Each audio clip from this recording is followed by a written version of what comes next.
Hello there, everybody. This is David Bryson, and my co-host, he will introduce himself. Jack McCagg, yes. Welcome, David. Yeah. Again, another week, 6 to 7. Welcome, everyone, to Evolve Quest. Go ahead, David. We've got some exciting guests. Absolutely. I was on the phone for 3.5 hours last night speaking to these two awesome soul brothers, Christian and PJ, from the Global Trust Education Network. And, boy, I wish that we could even get, a fraction of what we discussed last night into the show, and I think that we will. These guys are bringing really empowering information to people through the Private Express Trust, which they will describe in detail, and will describe why that is even important and why people should even care about it. But they should be calling in. Let's see. I think we've got maybe Christian here. Hello, Christian. No, you have PJ. Hello. PJ, how are you, my friend? I'm well. How are you? I'm doing Welcome, great. PJ. This is Jack. Welcome, PJ. Nice to hear from you. Thanks for joining us. Thank you for having us. It's a pleasure. Sure. And I think we've got Christian with us now. I'm here. How are you? Hey, Yay. Christian. How you doing? Doing well. Welcome, Christian. Thanks for having us.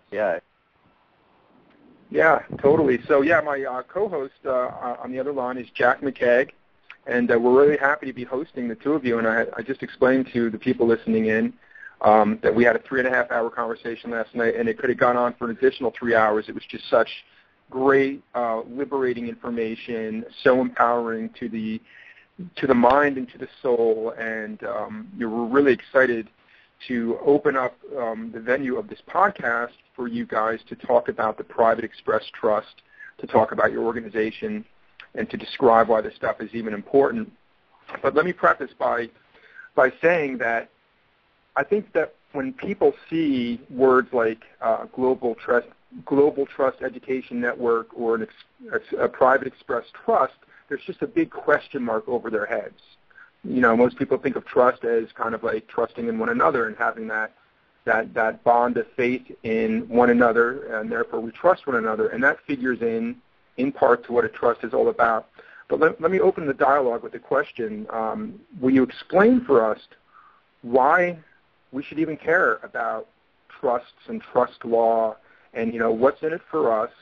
Why is it so important? Why should we even care about it? Sure. In order to be ready to receive, you have to give it all away. And that's just kind of a fundamental spiritual principle that a lot of us are learning now. I think we all have been through or know close friends who've been through the lesson of detachment, whether it's their, losing their home in foreclosure and, or whatever it is, the whole concept of living on credit cards, or it could be a job, it could be a loved one. Everyone goes through this lesson that basically teaches you that in order to have goals and reach them, you have to be somewhat detached from a specific outcome. You want to set goals and you want to go, you want to go for what you want to go for, but it doesn't behoove you to be stuck on a particular outcome in life, because life is a journey. And in order to get there, you have to detach. And so one of the big lessons going on for, I think throughout the conscious community for sure. I've seen some people who just don't seem to deserve to have to learn this lesson on the level that they've had to learn it. But it's important that the conscious community gets the message and figures it out. All this stuff, this consumerism-driven stuff that we have, it's just stuff, right? And you at some point, you just got to give it all away. And in order to do that, you have to trust someone, right? I mean, the lesson of detachment sometimes is you give it all to the bank, and that stinks. But the practical application of it is to give it away and own nothing, and control as much of the primordial energy as you can to manifest great things. And so we've all believed from television and everything else that we're inundated with that we're supposed to collect stuff, and that's our purpose here. And if we're not at Walmart now, we should be. And if we're really looking at change on a global scale that allows humanity to exist on this planet, that allows all life to prosper on this planet in ways that we're not currently accounting for in the design of our current society, then we need to look at powerful ways to operate. And the greatest hint ever to come from the banking world was Rockefeller telling the world, the idea is to own nothing but control everything. And okay. The way can you pause right there? I would just like Sure. to re-emphasize that. You just said that John D. Rockefeller, or the great American magnate and philanthropist, said that the key to power is to not own anything. Can you quote again what Right. exactly he said? Own nothing but control everything is the basic paraphrase of it. Gotcha. Own nothing but control everything. And I don't know if I completely agree with your description of him. Yes, he was a philanthropist and et cetera, but he's also, he's part of the bankster crew, and they've been controlling us for a long time. Along with the Rothschilds and whatever else. So, it was a great hint at how the super powerful actually accomplish what they do, and that is that they don't have the liability of stuff. They don't own anything. They put it all in trust and control it as trustees from private. And that technology. So they own the strings that make everything move. They own the entities that own the things. Am I hearing you right on that? Right, and control the majority of it from a position in the private. Rather than putting themselves out in the public and being subject to the statutes and codes that they pay politicians to pass to control others. They operate from a position of privacy where, they're not above the law, but they're above the statutes. They're above legislation. Mm-hmm. So are you saying that, they are living a particular kind of lifestyle in the private sector that on every level is different? There's different rules of engagement, different rules for the whole game, but it's literally a different world between the private sector and the public sector, and they choose, deliberately to function in the private sector because of unique advantages that are derived from doing so. Can you discuss some of those benefits that they seek? Sure. If I might make one correction first, because language is actually a very important part of understanding all this stuff. The private sector and the public sector are not the terms we're talking about, because the private sector is really public. Corporations are considered private sector, whereas public sector is more like government, right? Those are terms that are tossed around, but what we're really talking about is truly the private versus public. It's not. The term private sector refers to a section of the public. Okay. Okay. Okay. So now that I made that correction, what was the question? So what kind of unique benefits are they seeking to derive from doing things in private? Well, rather than talking about them for the moment, let's talk about the practical aspect of that in your life or mine or anyone who might be on this call, okay? The public is becoming a police state worldwide, okay? The public is a heavily regulated and enforced, legislated society where your rights are subrogated for benefits and privileges. The goal of those that would be controlling us is to make everyone essentially a slave. And if that doesn't sit right with you, and you'd rather not be in the slave count, but exercise the kind of freedom that, that man has always sought and that is so eloquently described in the Declaration of Independence, then you need to learn where that freedom lies. Where have your rights been birthed? And they haven't gone away. Most of us don't know how to exercise them. We don't know how to live on rights instead of benefits and privileges. Privileges are, akin to liberties. And liberties, and I don't mean liberty in the sense that liberty and liberties are slightly different concepts. But liberties are kind of like shore leave, where, the captain of the ship that you're a crew member of has given you leave. And it may seem like you have the right to go ashore and do as you please, but really you only have the liberty to the extent that the captain gives it to you. So he defines how many days it is, defines when you have to be back on the ship. If he then just changes his mind and wants you back on the ship in 2 days instead of 3, he's going to yank your leash and you're back on the ship, or you're AWOL. Okay, and so, freedom wouldn't have a captain with the ability to do that. Okay, it wouldn't have that hierarchy where somebody could yank your ability to operate. Yeah. Right. And so we founded this country, the United States of America, okay, on freedom, and then that was sort of manipulated into benefits and privileges over time, starting with the ratification of the Constitution in 1789. So we were free from 1776 to 1789, and at that point, 1783. 1783, because the Articles of Confederation. But go ahead.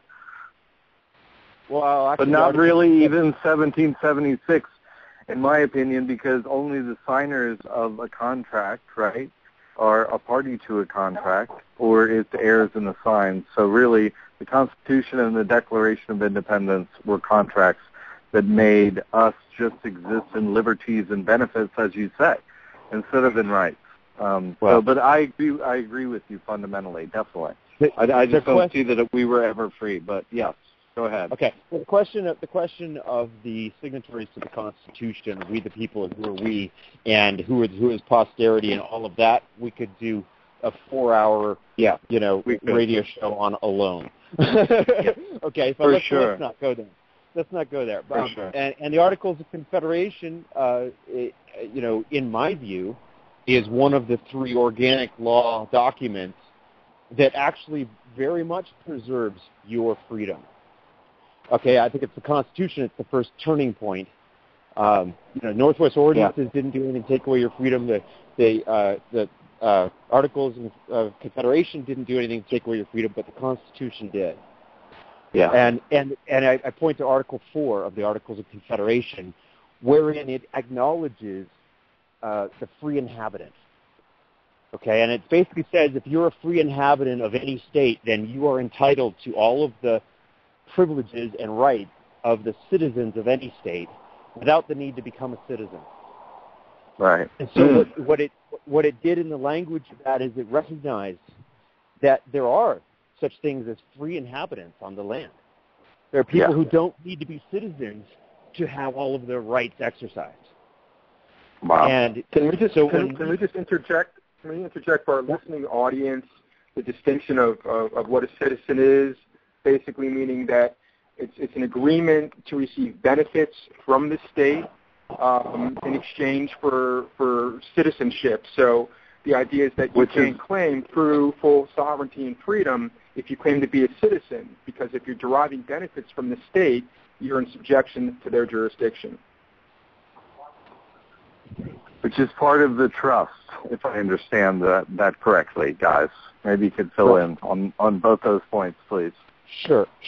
There are 2 distinct capacities that you could operate in if you know the difference. Okay, and one is the 14th Amendment citizen, and the other is the free inhabitant. Okay, now free inhabitant is defined, as I said, in Article 4 of the Articles of Confederation. It's not defined there, but it's recognized there. It's shown to exist. Okay, and that's never been repealed or in any way changed. Okay, these organic laws that came before the Constitution haven't been listed. They still apply. Okay, there's nothing in them that doesn't. You'll see the Supreme Court referring to the Articles of Confederation and the Northwest Ordinances and the Declaration of Independence as sources of law. Okay, so they haven't gone away. So we know that there's a free inhabitant. There is such a thing as a free inhabitant. If you were born on the land in the United States of America, you're born a free inhabitant. Now, the 14th Amendment to the Constitution created a citizen. Now, the citizen, the cover story was that the 13th Amendment freed the slaves, and then they had no status. They were no longer property, but they didn't have any status. So the 14th Amendment, on the surface, the way it was sold to the public, was to make the slaves equal by giving them federal citizenship. Before that time, there was no such thing. For that time, there was only state citizenship. Okay, you were a part of your state, and the states were together in a federation. Okay, but there was no U.S. citizenship or United States of America citizenship. And so the 14th Amendment ostensibly created equality for the slaves by giving them a status.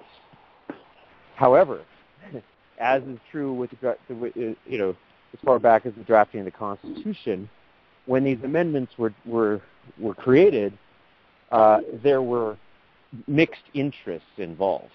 It wasn't just this altruistic desire to have the slaves on equal footing. It was the 14th Amendment created a fiction. It created a juristic person, a legal fiction. And this legal fiction is of a totally different order than the free inhabitant. And just real briefly, to see what that looks like, I'm going to kind of run through the hierarchies of powers. Okay, there's man. Well, first of all, there's God, okay, or source, or whatever it is to you, okay? There's spirit, okay, consciousness, primordial energy, God, Yahweh, whatever it is to you, okay? And I think we can all agree across the globe that there's, there's some sort of conscious origin, right, to us.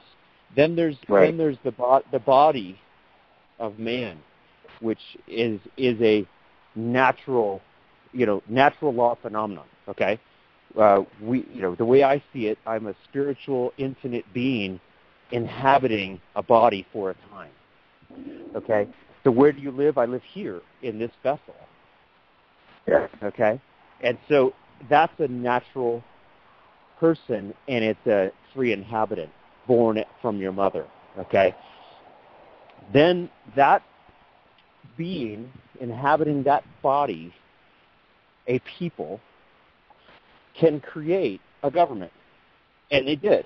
They created the state governments and the states themselves, right? They got together and they defined how they wanted to get along. And the Articles of Confederation united the states into a federation. Okay? And then the Constitution basically sought to give the Federation more power. So when the 14th Amendment came along after that, and I wanted to make the distinction here that we've already crossed the line between real and fiction. Okay, we've gone from man or woman, people, okay, to creating a person. Important to understand that person and people are not the same word, singular and plural. They're different meanings. A corporation is a person, but it's not a people. Okay, a government is a person, but it's not a people. Okay, so we've crossed that line from truth and real and natural law into the world of fiction by creating the government, which is a fictitious entity. Okay, the state or the federal government is a fiction. The state itself is a fiction. The nation is a fiction. Okay, it's a man-made set of laws and rules for a society. Okay, and then the fiction created with the 14th Amendment, the citizen. Okay, so the citizen cannot be a man. The citizen cannot be a natural being, a people. Okay, the citizen is a person as well. So now you know, everyone on this call has been running around for the lifetime operating two persons, a natural person, which is a people, a man or a woman. That's your body and your spirit operating your body. And then there's the fictitious person, which is the 14th Amendment derived citizen. And you called that person earlier the juristic person. That's the same, right? And it comes from jurisprudence in the world of law. So when you say it's a fictional person, you're distinguishing it from the, you know, God created and souled flesh and blood breathing being. You're distinguishing that from the legal entity, which is viable in the world of law, but of course it's not the breathing flesh and blood entity. It is a juristic person. Is that the legal fiction that you're talking about? Exactly. Well, you can call it a juristic person. You can call it an ens legis. You can call it a legal fiction, or a fictitious person. Should we call it a straw man? Should we not call it a straw man as well? You absolutely can. Okay. That's a term that a lot of people are familiar with, and if you look it up in Black's Law, you'll see that's the meaning it has. It's not just referring to the Wizard of Oz. Right. Although it does refer to that too. Mm-hmm. It's what many refer to as the straw man. What was that? I didn't hear. Was that PJ? Yes. What'd you say, PJ? I say that's what many refer to as the straw man. There you go. Okay. Yeah. Okay. So you could call it how does what you've just described play into the trust aspect? Because it's linked there, isn't it? Sure. Well, if I may.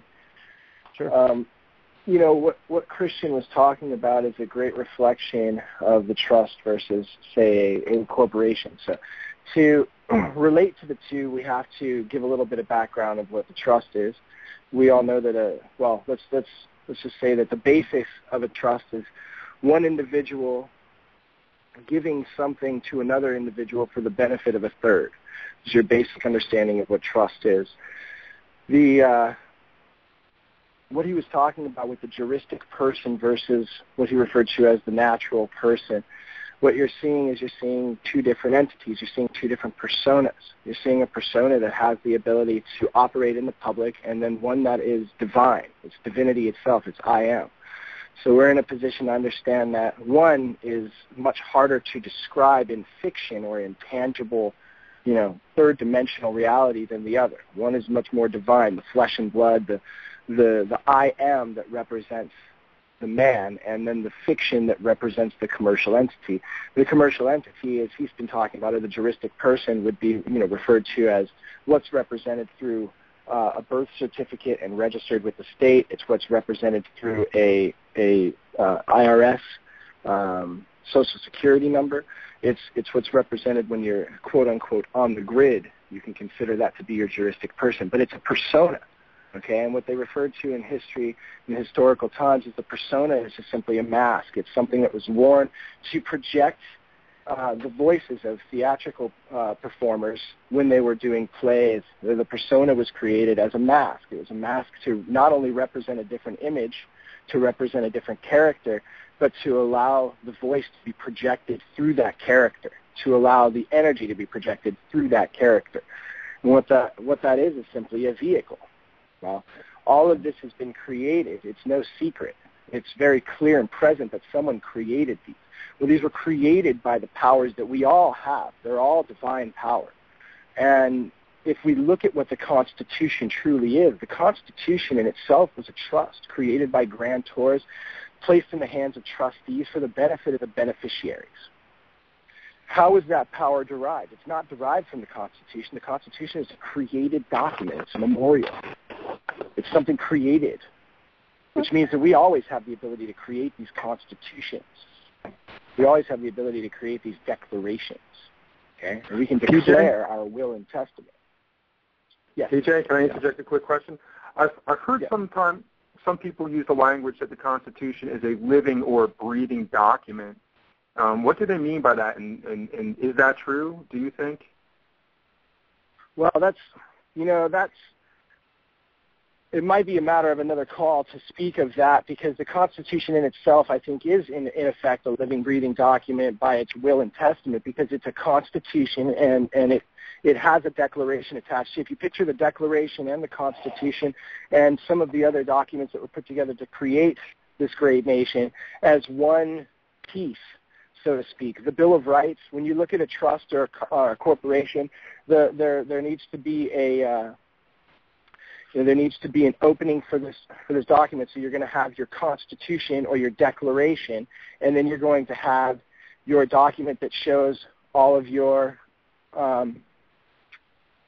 the word has escaped me now.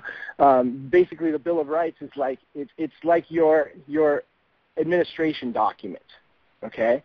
Your Constitution is like your declaration of the business or the declaration of trust, and your administration document is your Bill of Rights, or your what you place in at the at the Secretary of State's office when you register your corporation, or your trust if it's private.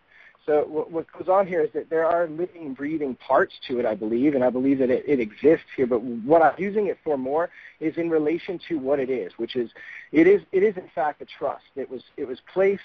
There were certain powers and certain limits and certain regulations and certain interests and certain wills placed in trust to trustees that were to manage and uphold those for the benefit of the people. And that trust was created by the people for the people, and there's always been the ability to create when we refer to it as being a constitutionalist, it's very limiting, because you're simply placing yourself under the power that you claim has been created. But we're so much further in divinity than that.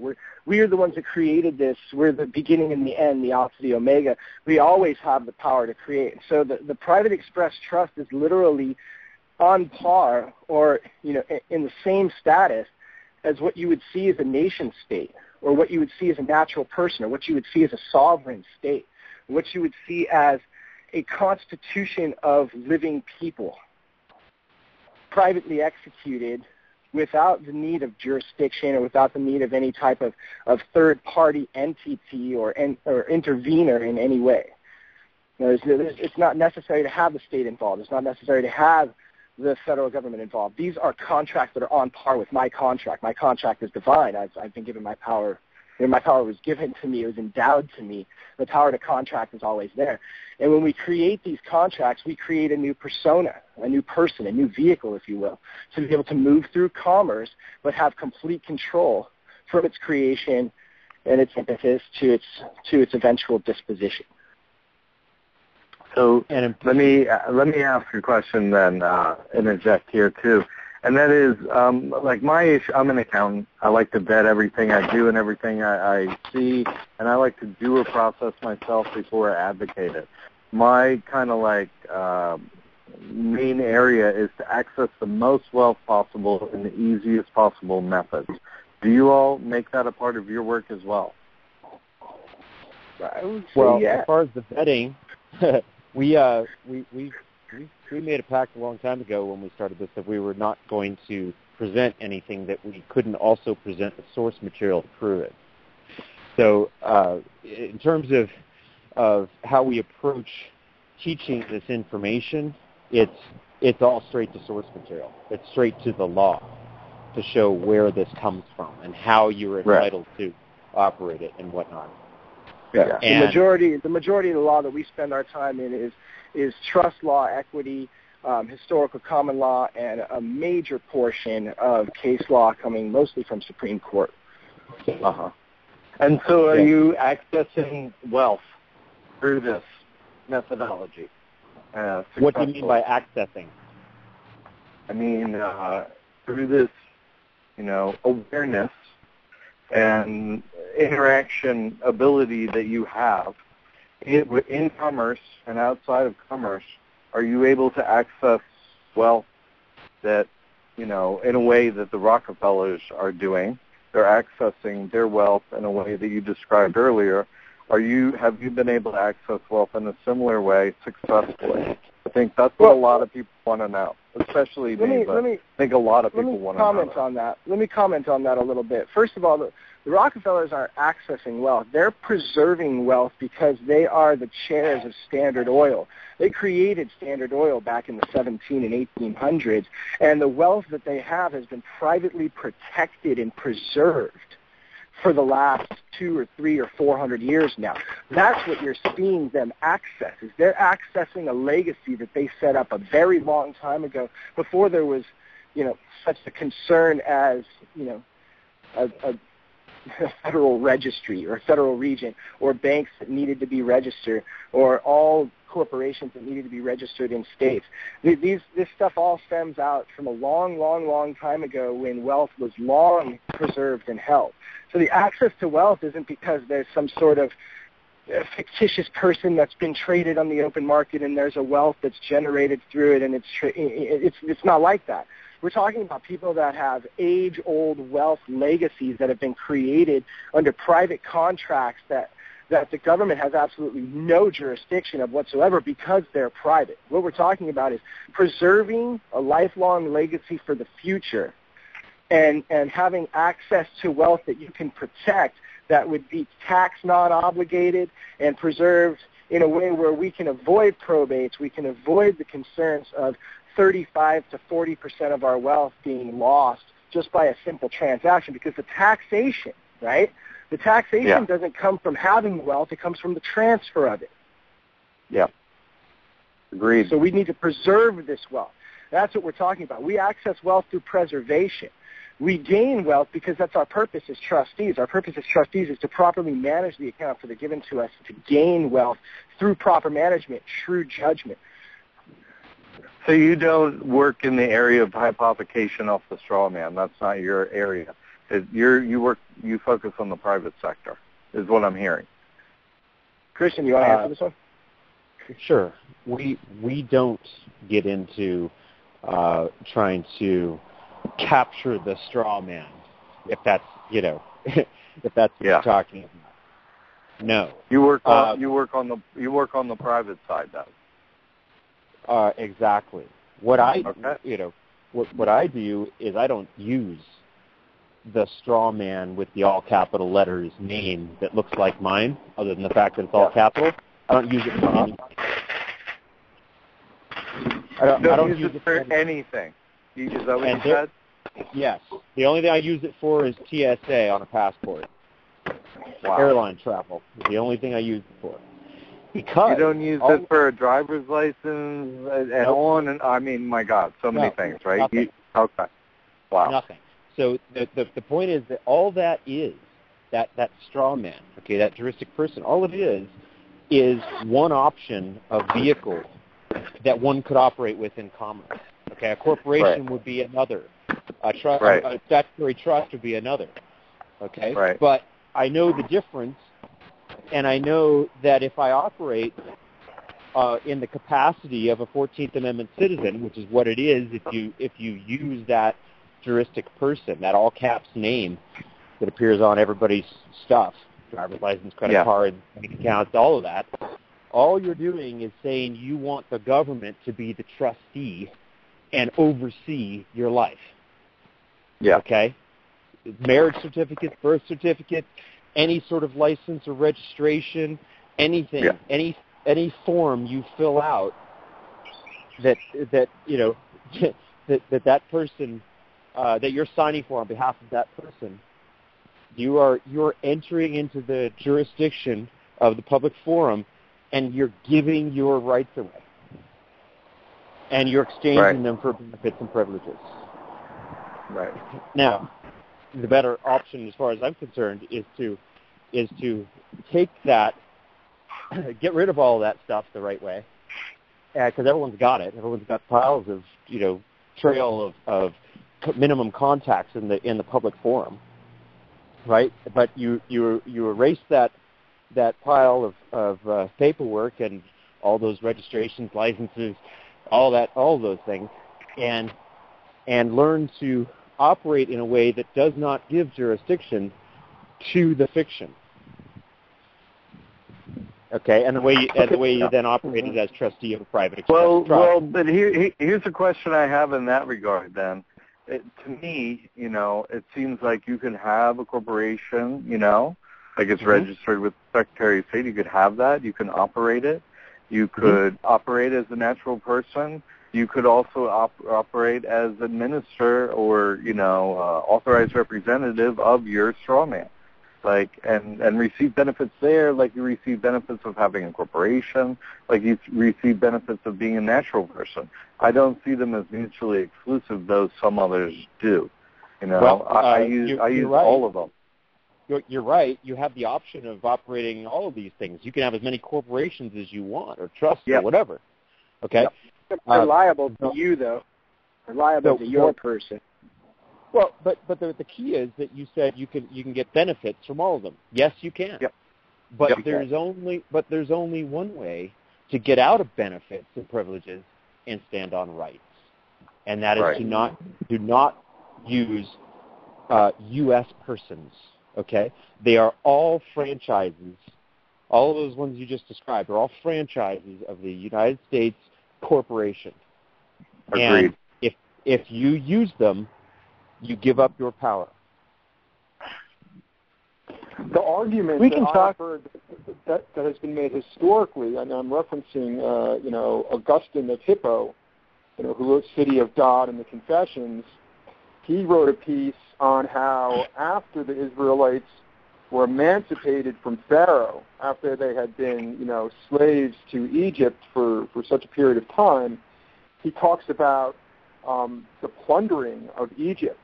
And he made that the basis for which he built a case by which there is a juristic or legal right to go in and plunder your oppressor after you have been freed. Now, is there any crossover here? Is that something that is deemed noble, viable, wise, unwise? What are your thoughts on that? Well, it's being done now. Lincoln's Order 100, which was issued around the same time as the 14th Amendment, did just that, and it's still in place. It has become the leading source, the how-to manual for managing a conquered people. And the U.S. citizens are conquered people, and we are living under the law martial since then. So it's going on right now, and that's the problem. Right, because I'm sure you've heard an essay by Bastiat on the law, right?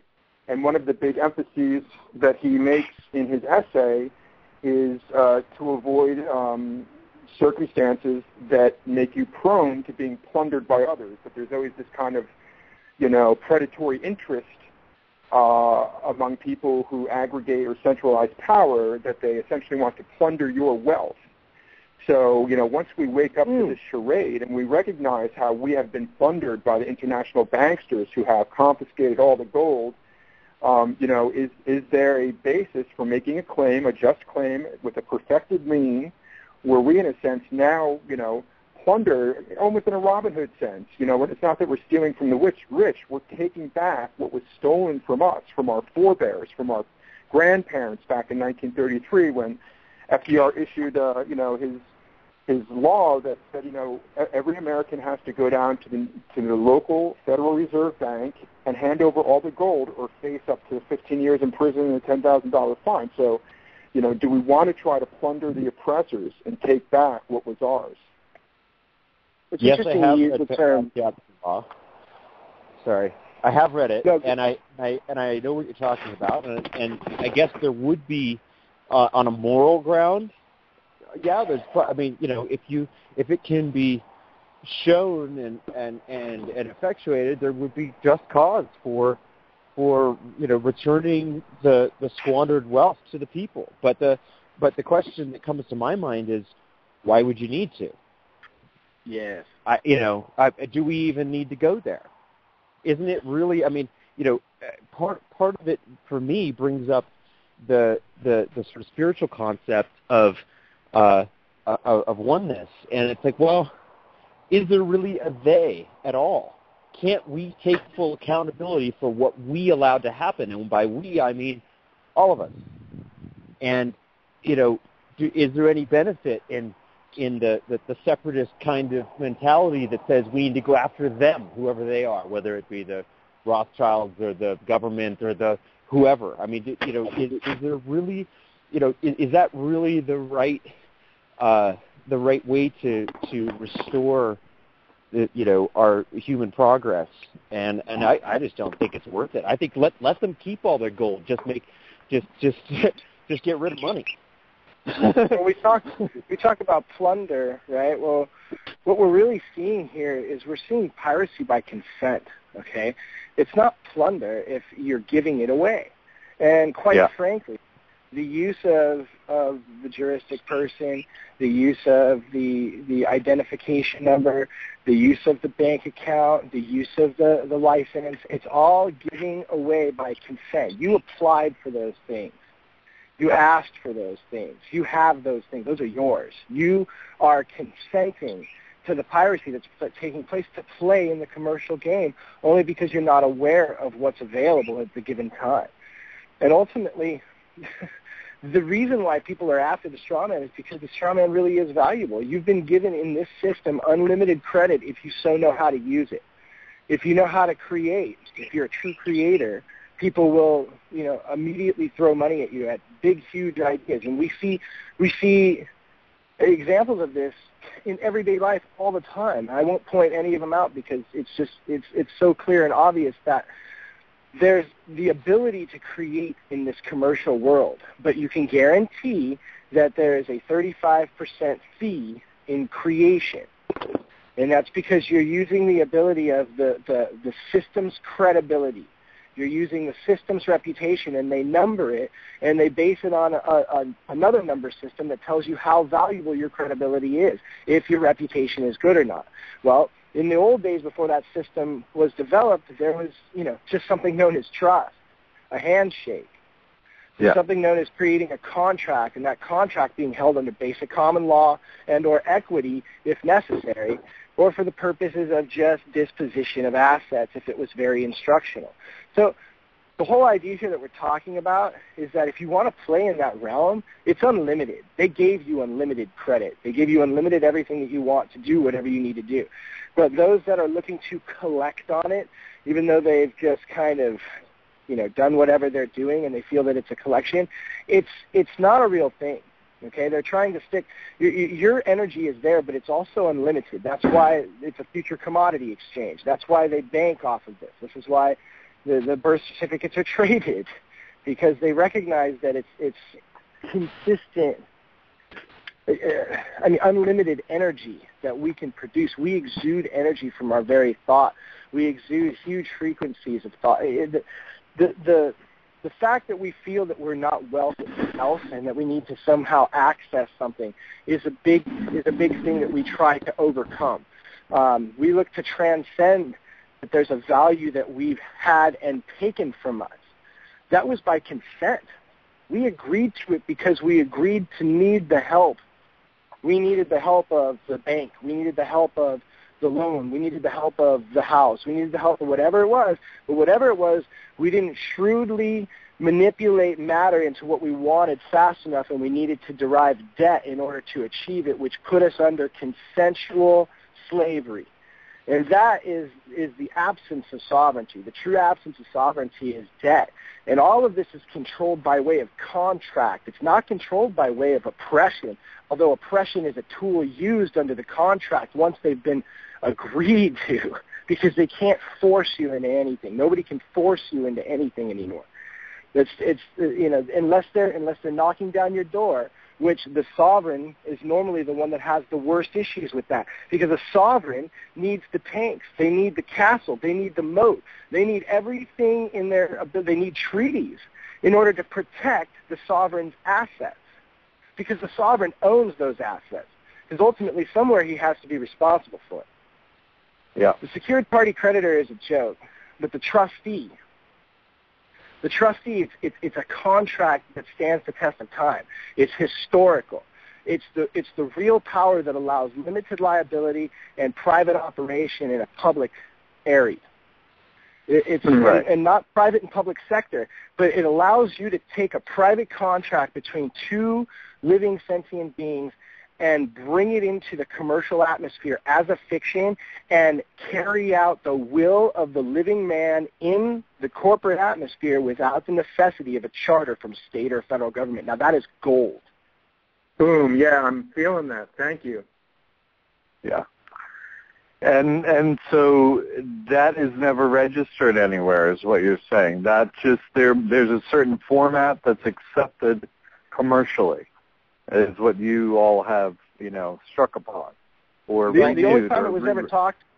The only time it was ever talked about truly in history, in most recent times, it was referred to. Some bases of it were referred to as Massachusetts business trusts of 1920, and also railroad trusts and a couple of electrical trusts. And you'll see that what was happening is certain states were getting very disappointed because they didn't have the regulation over these trusts because they were private. There's a lot of information you can look up about that. Alfred Chandler, I believe, wrote a piece called Private Express Trusts Under Common Law, I believe is what it is, or Express Trusts Under the Common Law. It's a piece in it's an article that he did, I believe, in, you know what, I'm not going to quote the date, I don't remember. It's in the early 1900s, and it's basically distinguishing the differences between and similarities to a private trust and a corporation at that time, a corporate charter. And the abilities that the trusts have are far superior to that of a corporate charter. Also in the fact that they're private, they're really not regulated. Now the business. So are you saying that the real strength of the private trust is that it does not have to get permission from the state? Because in the case of a regular corporate charter, it needs to be renewed periodically. So the fact that they're not obliged to check in with the federal regulators, the state doesn't have its hands. They're not obliged to even look at the articles of trust. They're not obliged to look at the declaration. It's private documents. Just like how you would have to have a subpoena for a public charter. This is even more than that because they don't have the jurisdiction to even subpoena the documents because it wasn't drawn under the charter of the state. And yet you can use this private trust in the world of commerce and as a recognized absolutely. But there has to be a caveat. I'm having trouble. You're breaking up a little bit. So that's the real beauty of it, is that it's not regulated, and yet it's recognized in the world of commerce as a legitimate and viable entity. Yes. So, I mean, what we're talking about here is something that is free of the reins. But there's a caveat with that, okay? And that is administration, okay? Administration can lead you down pathways that will immediately avail you to the jurisdiction of the state or the federal government, which is what the whole purpose of training the trustee is. Operating as a trustee has to come from knowledge and understanding that you have to operate with certain scrutiny and certain shrewdness in terms of entering into private contracts or public contracts. And this is on several levels because we're talking about a web of trusts that are eventually going to create the legacy. As I was saying, as we were talking about last night, Asset Protection 101 is to diversify your assets to limit the liability of each asset should there be a risk taken upon either one of them or any of your assets. You've protected the others. Well, it's very similar with the web of trusts that that can be created. The trusts that are created, all of them are natural persons in their own right because they're created from the mouth of a living man and executed by another living man in free inhabitant stance, because they've both contracted privately outside of any jurisdiction. He doesn't have to be a corporate anything. There's no need for it. So let me help myself on this a little bit. Going back to a few things you said. Okay, a private trust. A trust, by definition, is someone putting together something for with someone else for the benefit of another. And I heard you also say that in private trust you have two natural persons, coming together or more to create a trust. And so that, it makes you wonder who's the beneficiary of this, and also can an individual make one of these private trusts? Those are some thoughts I need some clarity on, if you can help with that. Okay. Let's tackle each one of those one at a time. Can an individual create a trust? An individual in its private capacity, without the necessity of a Social Security number, a birth certificate, or any state or federal government, can absolutely create a will and trust for the purpose of giving property or giving rights or giving something tangible or even intangible goods or services at some sort of given time in the hands of an individual to manage it for the benefit of a third. And when doing that, when that individual passes on those rights, titles, and interests over to the trustee is operating in the capacity of the trust at this point, and is no longer operating in any other capacity. Basically, they haven't hired the juristic person as the trustee. They've hired I am as the trustee. This is a living contract between two men. Or women, for that helps. Okay, and the powers that are granted by the divine. They're granted by the source. You've been given the unalienable right to contract. They'd have to cut out your tongue and keep you from nodding your head yes or no. They'd have to physically bear you down or take your life. You cannot contract away your right to contract. Right. And it's really based upon trust between two men. And that's what I like about it, is that it's really old school. It's getting back to the very concept, the heart of the concepts of true nobility and honor of men before men and women before, all humans included, both genders, of course. But this reminds me of something I learned about the word testament, which is another name for a contract or trust.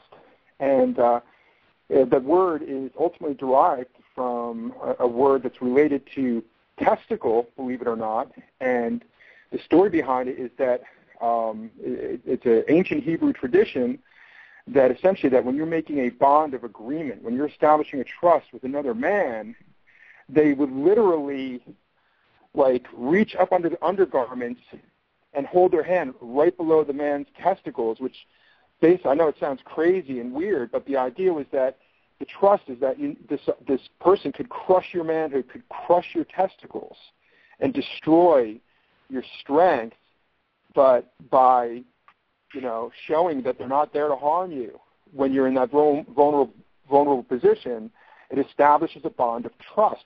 And that's where we get the word testament from. It's from that tradition. As weird as it sounds, I remember I heard that story, I couldn't believe it, but it does make a lot of sense. Very impressive. It's unusual. So what is, a way that this private trust I could benefit myself, and then separately, how does someone like these elitists who are really, owning all land on Earth, because it's not possible to own land on Earth except for through their private trust of the Vatican that owns all land on Earth legally. Well, let me talk a little bit about that. Okay. First of all, you talked about how does this benefit me, right? Well, to benefit is to receive the benefit and privilege, right, which means to succeed the power. So what we need to do is we need to retrain ourselves to understand that the power is already within us, and the trusts themselves don't necessarily need to benefit us. We receive incidental benefit through trusteeship for the better for the betterment of the world or for another cause, because that's what we truly wish to benefit, right? Is we wish to benefit mankind. So first we retrain ourselves to understand that we are already receiving a benefit by creating, by privately creating and interacting between men and women, and being in a position of privacy, a position to not have to concern yourself with anybody doing anything in your business. So how does it benefit you? Well, it depends on what capacity you're in. As a grantor, it may benefit you greatly emotionally to give something to a family to create a legacy for themselves in the future. As a trustee, it may benefit you incidentally to maintain and manage a large estate of wealth for the benefit and privilege of a portion of family and also a charitable cause. It may benefit you greatly to be the beneficiary of a trust and receive some form of stipend or payout or some sort of disposition of assets upon its execution. It all depends on what circumstance and what category you're going to be in at the time. What role are you playing for what trust at that moment? Now, benefits what we've been talking about, just off the top of my head is, of course, tax non-obligation, because this is commodity exchange. This is outside of the jurisdiction of anything that has to do with a taxable event, okay?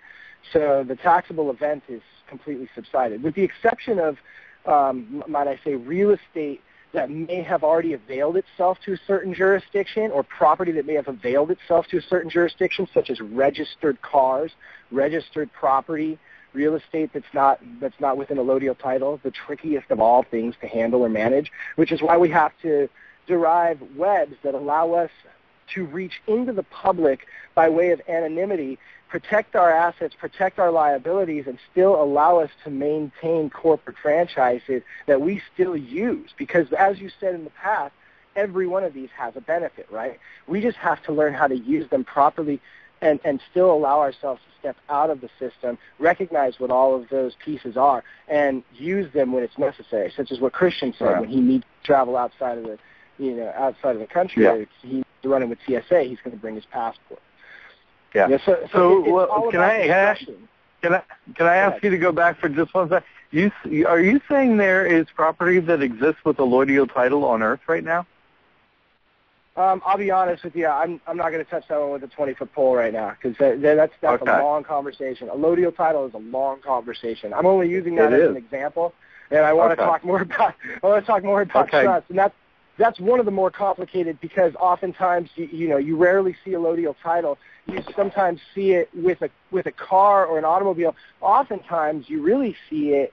What you see is with merchandise. You're always getting a manufacturer's receipt of merchandise. Sometimes you're getting a dealer's receipt of merchandise also, but oftentimes that merchandise receipt is the one thing that you need to register that product. Whether you register, it's your property now, because you have the receipt to show that you have it.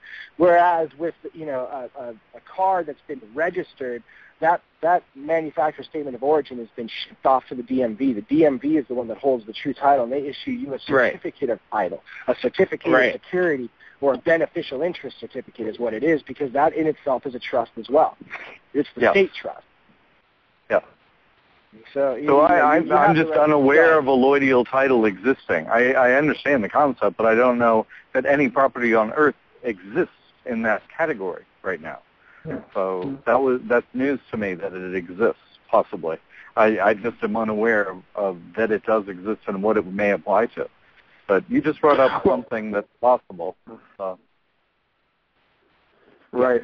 So, like you're talking about using a trust to watch out for goods, you know what I mean, and things that exist that are all registered in the corporate world, in the public world. They're all held there, because they're all named, numbered, everything on Earth is, including human beings. Like nothing exists outside of that except for very few things, which I may not be aware of any. But what you're trying to do with this is create a non-taxable event for passage of these items that are in, the public world so that you as a private individual, private natural man, like, someone that exists like with your status, that you exist from God, whatever you want to call that entity, that you exist in an unlimited capacity from that direction. Am I hearing that right? Yeah, there's how do we it's very hard to comment on what you just said, because how do we create a non-taxable event? A non-taxable event is by default non-taxable because it's not obligated by tax, because it's a certain transaction that's not taxed, and those two exist. You know exactly what those are. Not even even a gift is a sale, but an exchange and in a non-monetary state is not taxable by definition. Okay, and that exchange you can get pretty creative with. Okay, and I think I leave that to you and your imagination to determine what ability that really is for you to have, because I'm not creating the taxable event. I'm only operating outside of it. I'm only operating outside of what would be a taxable event. Now we get all the way up into the taxable event in operating with a bank, which it's once again we can talk. I actually let Christian talk more about the taxation and the taxable events and how we are basically we're getting hung up in our transactions every single time. It doesn't matter the wealth that we have. It's where we manage it, how we transact it, how we transfer it, and that's where our taxation comes from. It's the transfers. Okay, and what the private trust allows one to do is to privately transfer assets. Now you asked, what is not a registered asset? Commodity is not a registered asset. Energy is not a registered asset unless you register it. These are things, artwork. Dude, I can keep naming a lot of things that are not registered that can be changed as commodities, exchanged, hypothecated, bonded, and banked on. Now that's the type of stuff you want to know about. You want to know whether or not you can hypothecate something. You're going to hypothecate your promissory notes, your bonds that the trust has created privately that allow you to interact. And by God, you can actually interact with the SEC.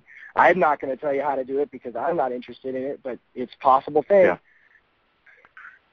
Very cool. This is the type of entity that can go that far if you're willing to avail it to a certain jurisdiction for a certain purpose. And it takes a shrewd understanding of trustee necessities to be able to pull that off. But everyone knows here what the basis of that is. It's all basic. It's all in the Uniform Commercial Code, and that's what we're talking about here. We're talking about controlling things, not owning them. We control them by way of priority security interest. That's how we control them. So priority security interest, like owning it in a preferred stock manner. That's interesting. That's so well said. So in the human quest for freedom, what people are really wanting is real privacy. They don't want to be interfered with. Every time somebody registers their property, they're inviting interference from the state. I'd like you to comment on the Private Express Trust and how that helps alleviate interference with our affairs. Because that's the big concern. People getting into this stuff, their big concern is like, what if I become a target, a focus? Will it really work for me, or how does it guarantee minimal interference from outside parties? Well, I'm going to tell you right now that there's no such thing as magic paperwork. That's our first step, right? To understand that the trust. The trust doesn't breathe life into the trustee. The trustee breathes life into the trust. The grantor breathes life into the trust. The trust doesn't manage things. These are real factors to understand, is that what's so much more important than the mechanics and the creation of the trust itself, because it's very simple. I need to give you this phone because I want to give it to him in 2 hours. So can you give it to him in 2 hours for me, please? Yes, sure. I've just created a trust by which the execution of the trustee is to give the property, dispose of the property in 2 hours to the beneficiary. Very simple. Okay, trusts are created around us all the time. So it's not the execution, creation, or even the operation of the trust itself that will alleviate our concerns out there on the road, or our concerns out there dealing with property, or our concerns out there in front of the big black-robed man. What's going to help you with that is your education, your knowledge, your interaction of this knowledge and how to properly operate as a trustee, how to properly operate and move as a trustee. And that's where we're going to benefit, because the trustee is only liable for the trust at hand and not for any of its torts. Ultimately, any action that's taking place, the trustee is in its best position because he's not liable personally to the trust.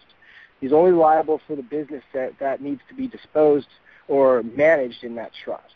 So if there's debts, lawsuits, anything that takes place, if he has a good understanding and he's not availed himself to minimal contacts, he's not broken a personal jurisdiction, or he's not in some way managed something in the public, they have absolutely no jurisdiction to pull any records or subpoena any records whatsoever about the wealth, assets, or business of that trust. Ultimately, it's private information that cannot be subpoenaed because there's no in personam or subject matter jurisdiction. So what we're talking about here, invisible web that makes everything move out in the public system is these private agreements. And that, am I hearing that right? Well, this will ring true to you, okay? In trust law, the beneficiary never needs to be availed that he's a beneficiary until there's a disposition of a benefit or an asset of some kind.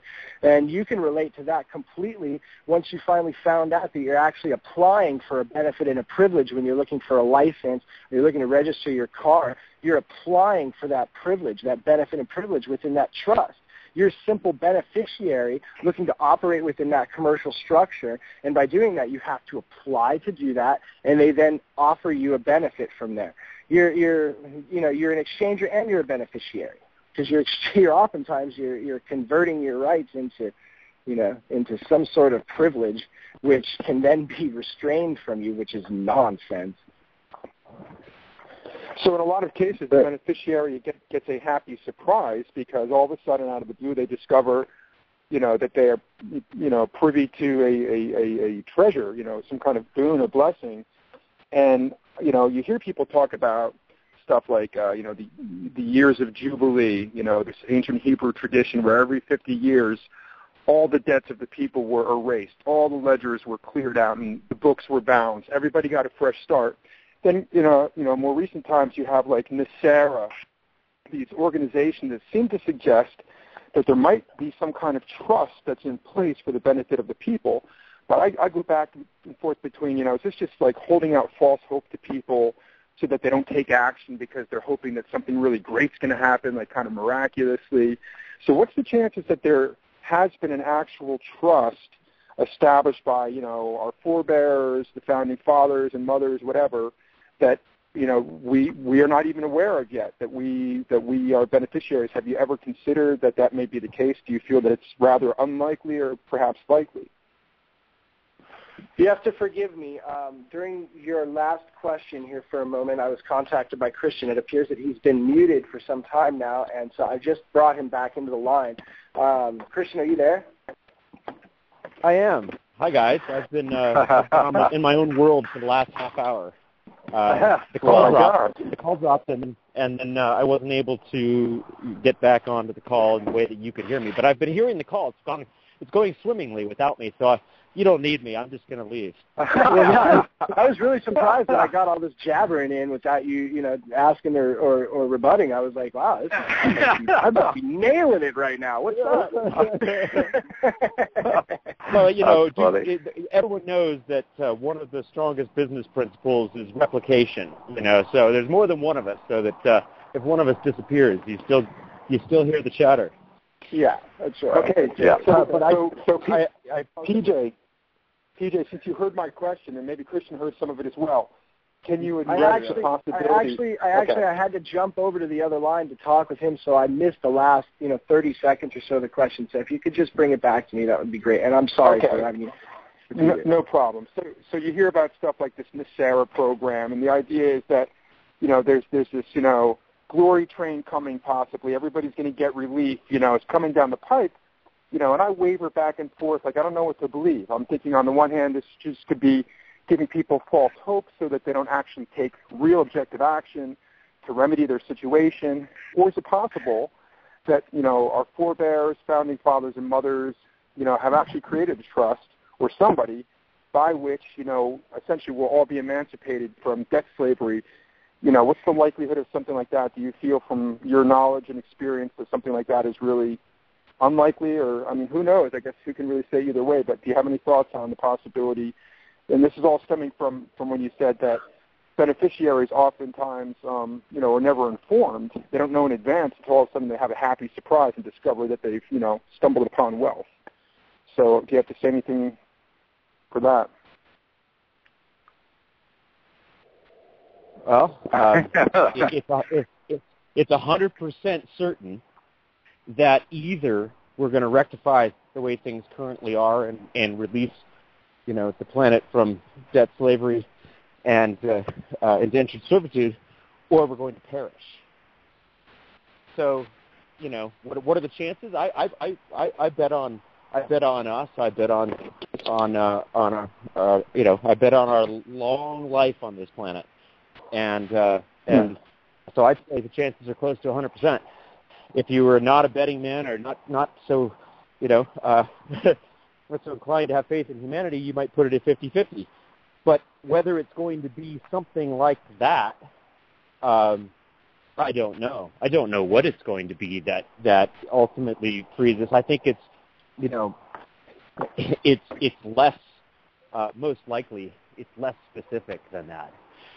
It's a conscious awakening. It's an awareness, a growing awareness, and a shift in consciousness that's going to save us all.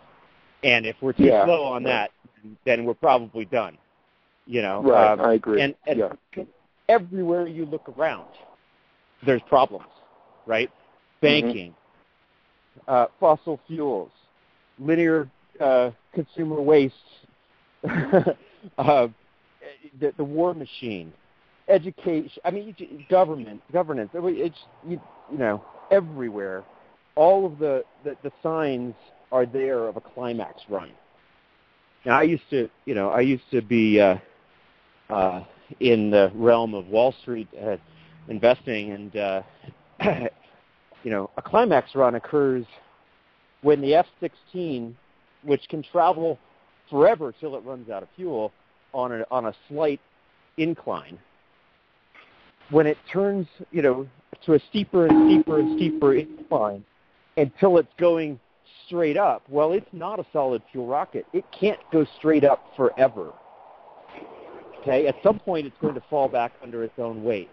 And when that chart of whatever it is you're looking at starts to look like, it's going in a direction that is completely unsustainable and going there fast, that's a climax run. And every single place you can look in our current systems, we're in a climax run. Yeah. Okay, so we have to solve it, and we will. Yeah. That I look at things like that too, and I see all the mechanisms out there in place that aren't quite fully functioning, and I like to go and hunt them and take them from them. Their assets, when they're out there kind of on the edge, I like to take them from them.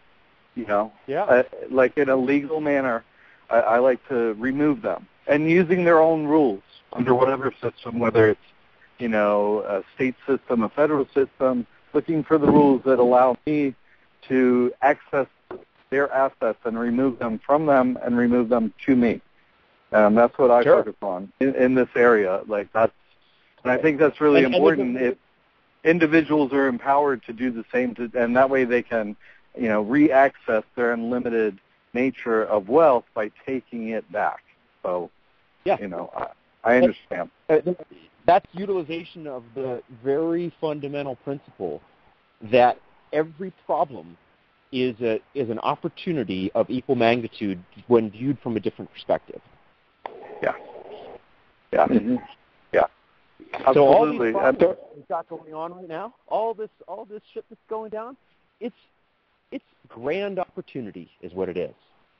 Yeah. And those who have had the opportunities in the past have proven that they don't know what to do with it now.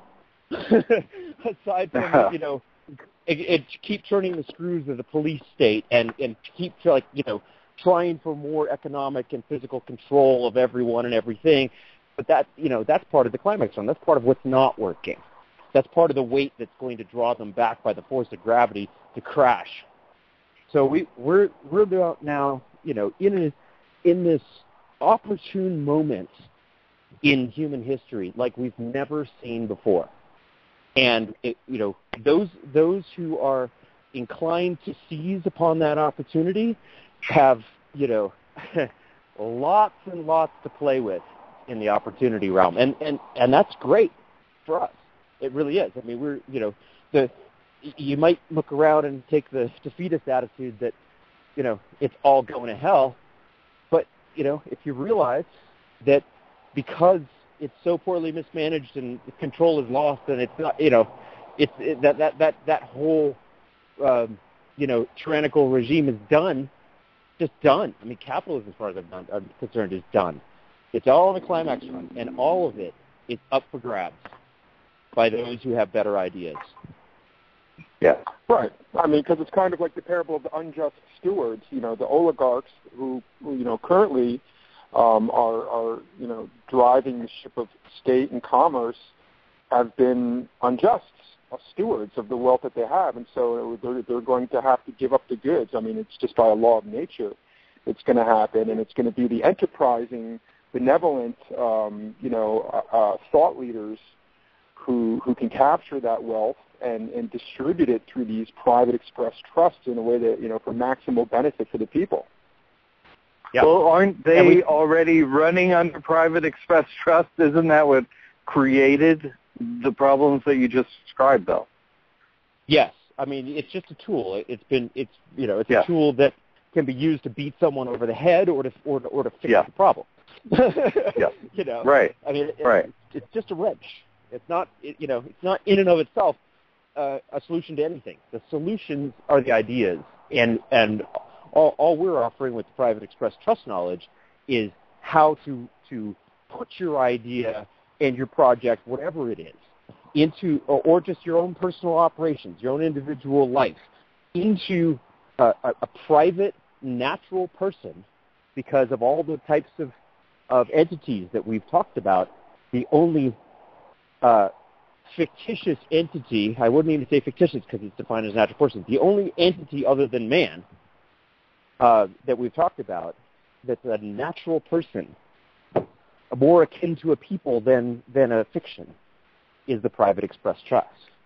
And so you create this free entity that can operate outside of the existing system to affect real change. And that way it's not caught in the mess if the systems that are currently in place go down, and they sort of need to crash to get to the next stage anyway. So you want to build some, you want to build a little corner of a crashing building. You want to build a separate structure, and this is the way to do it. And it's not the structure itself that that leads us to some sort of freedom. It's the way we use it, the ideas we put into it, the things we produce with it. But it does give you the opportunity to create outside the existing system, free of the existing system, under natural rights. Interesting. There's a great maxim that goes with what he says, that the intention of the party is the soul of the instrument. Right. Beautiful. Beautiful. It's not that there is a contract, no matter how well the contract's written. It's not that there is a contract that affects something. It's what is the intention? And what better way to take intention on a manifestation level and keep it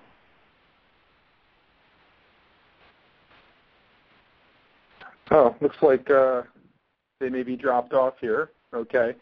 So I'll wait for the call back in.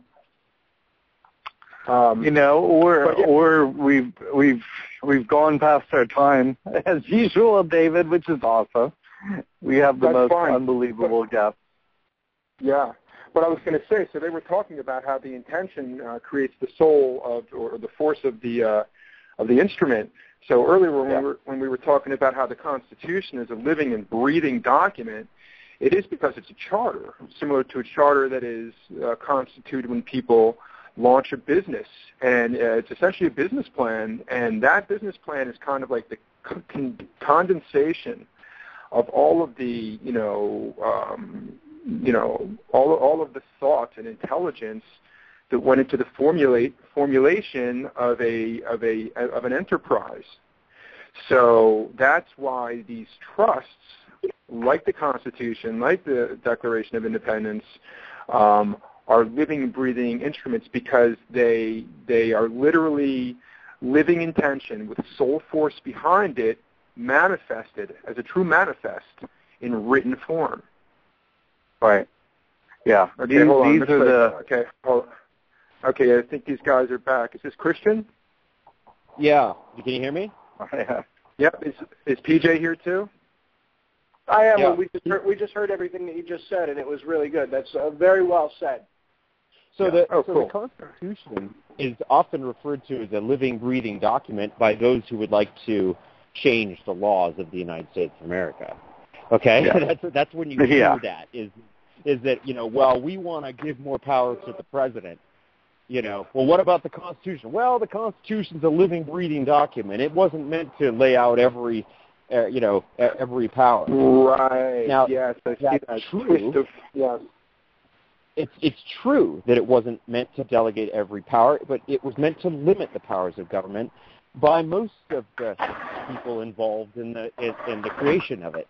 Not everyone. So that is a private express trust, the Constitution. It's an indenture for a private express trust. It's a what? An indenture for a private express trust. It's the contract. Okay. All right. Just as the Bill of Rights and amendments are the articles, if you will, of trust, or the articles, if it was a corporation, of incorporation. Yeah. Gotcha. Can you define indenture, because it reminds me of the phrase indentured servitude. So I'd like to get a definition. Yeah. It's the contract between the grantor and the trustee that settles the trust and it memorializes the agreement of how the trustee is to manage the wishes and property of the grantor for the benefit of the beneficiary. It's a contract. And it becomes irrevocable? Does it become irrevocable at that point? Only if you make it so. The indenture would indicate whether it's revocable or irrevocable.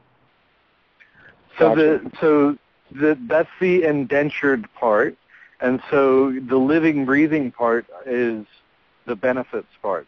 In other words, the beneficiary side of the trustee is right of the Constitution. The living, breathing part. The living, breathing part is the changeability of it, right? Yeah. And when people talk, at least in the reference to the Constitution, when they talk about it being a living, breathing document, what they're referring to is that it's changeable. We can make amendments, and we can find new law, out of this document. It wasn't meant to delineate everything about running a country. That's the argument. Okay, so the private express trust can be living, breathing, or it cannot be. Yeah, and that's up to it can be static because you wrote it that way. It can be. This is the way it's going to go, and the trustee's only job is to follow instructions. Okay, because that was the intention. If that was the intention, exactly. Or the way we write indentures in general is that the trustee has ultimate power to change anything, and the beneficiaries have no power. And of course, the grantor has no power because the grantor is already out of the equation, irrevocable. So the beneficiary. Can I switch gears for a second? Like, this is the details of the trust, and it's really important. You only have a passport. How do you operate in the rest of your life with only a passport? You know what I'm saying? Sure. Like, what do you want to know? Yeah. What do you want to know? A lot of people in their day-to-day, you want to have a cell phone. You want to drive your car down the street without getting hassled. You want to those kind of things. Like I have every human luxury. I mean, I can do anything you can do. I just don't have to use that entity to do it, and I choose not to. Yeah. Yeah, right. These guys are cowboys. They drive around without a license. I'm aspiring to that. Actually, driving requires a license. I travel by right. So you do that without language getting is very important. problems. You get that without problems. Am I hearing that right? I would say my problems are far less than yours because they don't have any jurisdiction over me. Right. and that goes smoothly usually. Am I hearing that? Yeah. I've had some adventures there. So I know what you're all getting. We teach a whole course on that. Right to travel at GTEN.org. We teach a whole course on that. Awesome. I mean, what else? I mean, I can operate a public corporation, own property, do whatever, but I don't do it through the straw man. I do it through your corporation, which it's not mine. Okay, it is privately contractually controlled by a first position lien by a private trust, by a holding trust. Okay. Right. So when the trail of breadcrumbs goes uphill, somebody's interfacing with the corporation's interfacing with the private trust. It's a dead end to anyone on the outside. I'm completely private and sheltered from that. I don't own it. The trusts own it, or the shareholders own it, or whatever. I don't own it. All right. I want to trade some work with you. I want to trade some work with you. Like, I really do. Like, you have valuable knowledge over there on how to not be household through that. That makes perfect sense. I'm pretty good at removing debt because no one's actually in debt when you look at the paperwork, and you guys are very good at paperwork. So that I would love to trade with you sometime as an aside. My work for yours. It's really good. It's really good. So sorry to interrupt you. So you have that, and so it's the vehicle you may have licensed to your corporation, that you're running through. I could. Yeah. I could, but I choose not to. But you don't always choose that would give jurisdiction. If you have registration, license, or public corporate insurance, then you're required to have all three.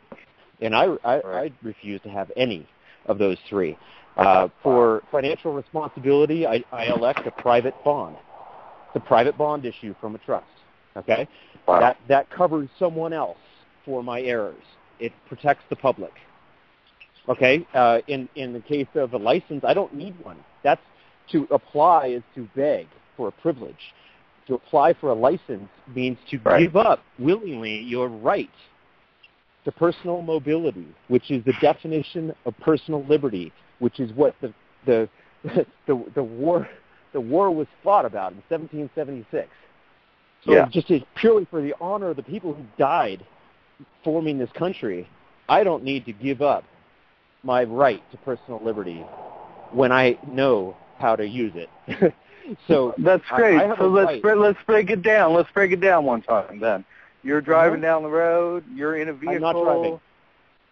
You're traveling down the road. Let's say you're traveling down the road and you're in, an internal combustion engine, mobile, four-wheeled, device. Car.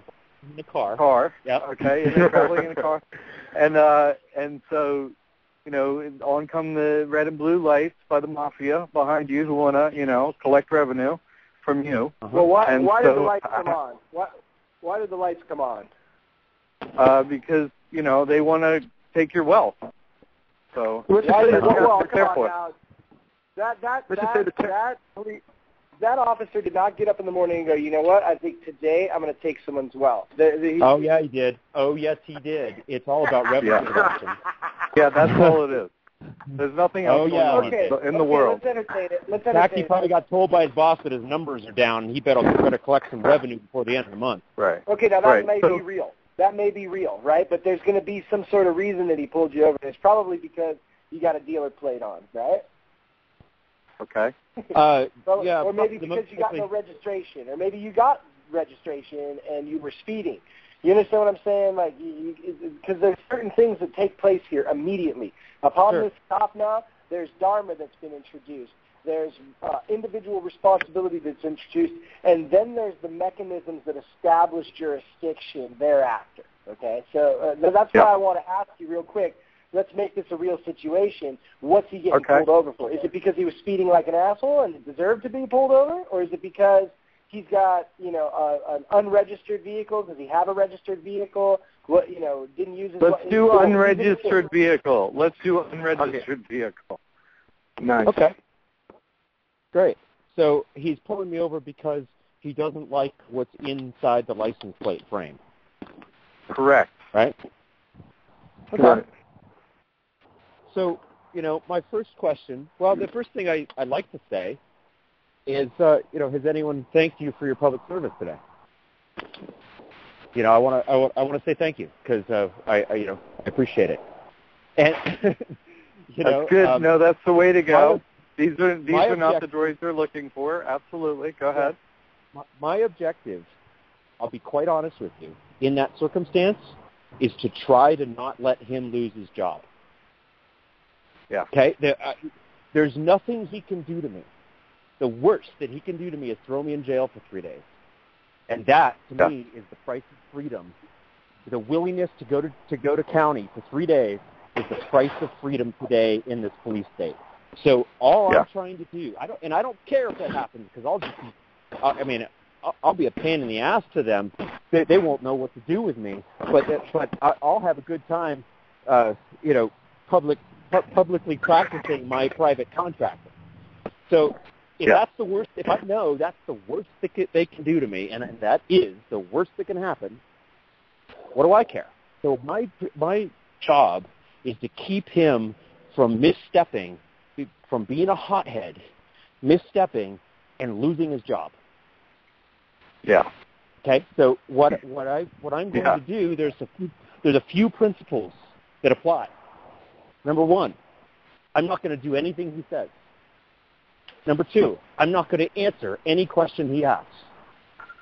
And number three, if there's going to be an interrogation going on, I'm going to be the one deposing him, not the other way around.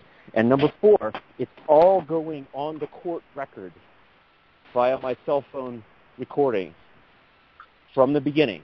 And he needs to understand that I know way more than he does without being a jerk about it, without being confrontational, and without trying to educate him. It's not my job to educate him. It's my job to make sure he doesn't lose his job. So what I'm going to do is I'm going to start asking him questions. And there are lots of ways of going about it that can show him that this is not a revenue-producing, simple traffic infraction stop. And this might be bad for him if he's not careful. Yeah. And it starts with some simple questions like, he says license, registration, insurance. I say, on for the record, because this is the start of a record, and please speak into the microphone. Could you please state your name and your badge number? This is after I thanked him. There you go. I love it. Please speak into the microphone. That's gold. I love it. Yeah. Nice. Okay. Yeah, I always look like if I had that issue, it's like, where do you operate in the private to establish go ahead. Like I watch over my rights too, so I feel you. How do you do that? Continue on. It's great so far. What is your please state on for the record your probable cause for pulling me over? Yeah. Now, in common law, which is the only one that sticks to me, okay, because the code and statutes, they're not going to be able to prove jurisdiction to enforce the code or statutes.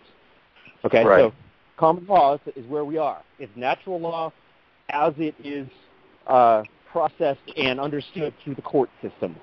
The easiest way to understand that, okay? It's the way things are as interpreted by the court rulings, okay? And I know the Supreme Court law on traveling, okay?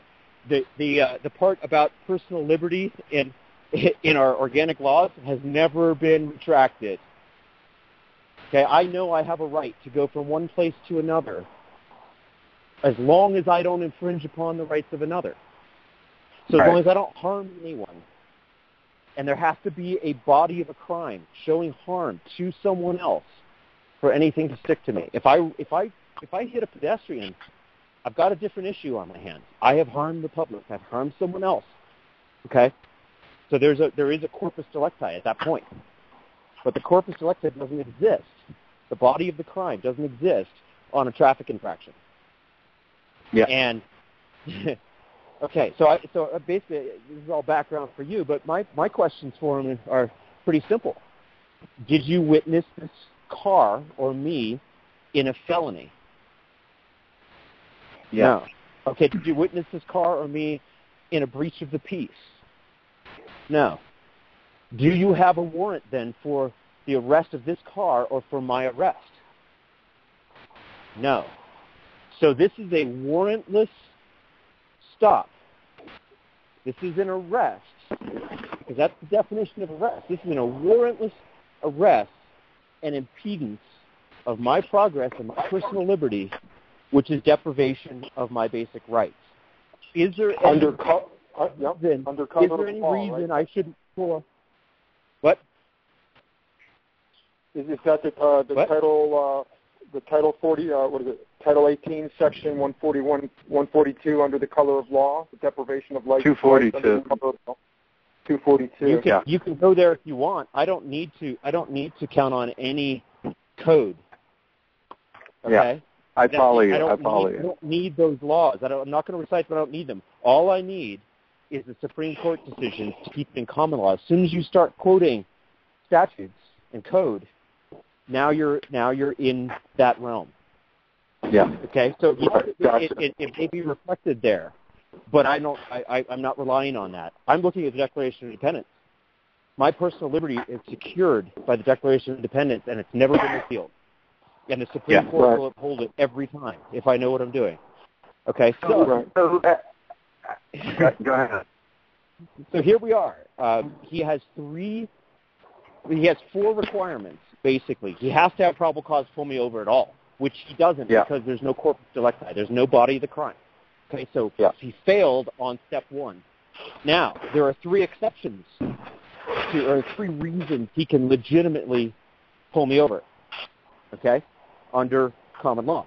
1, 2, 3, I just enumerated. It's either breach of the peace, felony, or a warrant. Failing that, it's a warrantless, illegal, unlawful arrest, and it is false imprisonment from the get-go. Yeah. Okay? And at now this point, my job... Are you asking him at this point, am I free to go? Yeah, absolutely. Absolutely. I mean, I've made the key points by questions, right? And then the other question is, am I free to go then? Which is what I was going to say when you jumped in. Yeah, so am I free to go then? No. So are you telling me you're ordering me to stay here?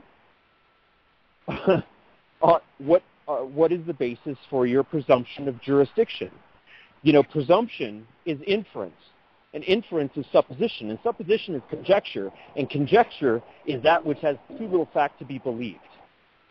So what is the presumption of jurisdiction that you're operating under? And at this point, he's stumbling, and my next question is, or maybe it's a command, because commands work too. Statements don't, but commands work too. The command is, I'm going to need to speak with your commanding officer unless I'm free to go. Am I free to go? Boom! I love it. Give him 2 options, right? Choose A or B. Love it. So if this is going the wrong way, okay, if this guy's a hothead, and I can see it's going the wrong way, I'm going to start reading him his rights. I'm going to tell him he has the right to remain silent. You're going to read him his Miranda rights? Oh my God! Like you talk about I'm, that's incendiary, man. He's going to crack your head open. Right, no, that's what I'm saying. That's what I'm saying. If he's yelling at me to step out of the car or whatever, if it's going the wrong way, okay, if he's ordering me and getting hot-headed and whatever, I'm going to tell him I need to speak with his supervisor and or the watch commander, and I'm going to and then start reading him. Right. Hopefully, it never goes that way. Okay, yeah. I might take a moment to explain to him that I understand my rights and his. Okay. Yeah. and that all I'm trying to do here, because this is not a revenue-producing stop for you.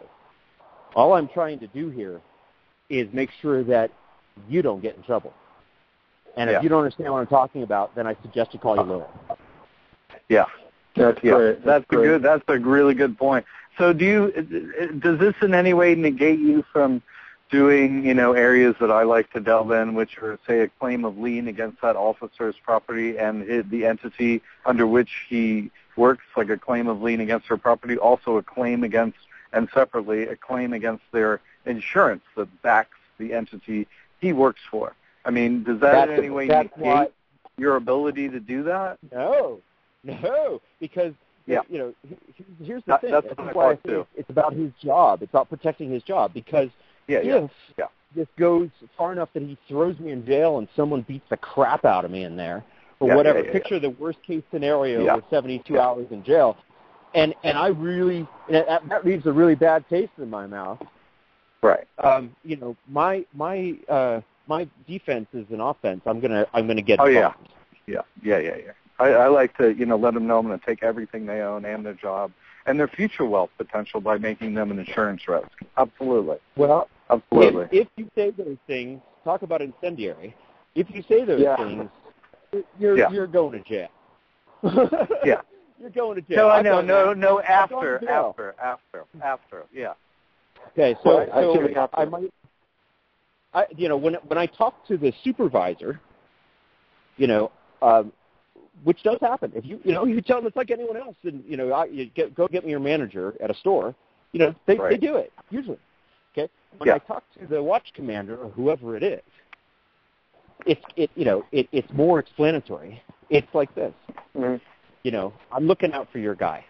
Okay. I'm traveling non-commercially by right, and your guy's being a hothead. So. I don't know what you want to do with this scenario. I can tell you this is not revenue producing. This is a waste of everyone's time. You ask your guy, I'm sure he'll admit that I didn't do anything dangerous that endangered the public. That's the key. If you actually endanger the public, then they have an obligation to deal with that. If you didn't, then it's just revenue producing, and I'm assuring them this is not a revenue stop. Whatever you try to throw at me, it ain't going to work. Will it surprise you to know that I teach the organic laws to law enforcement officers for a living? There you go.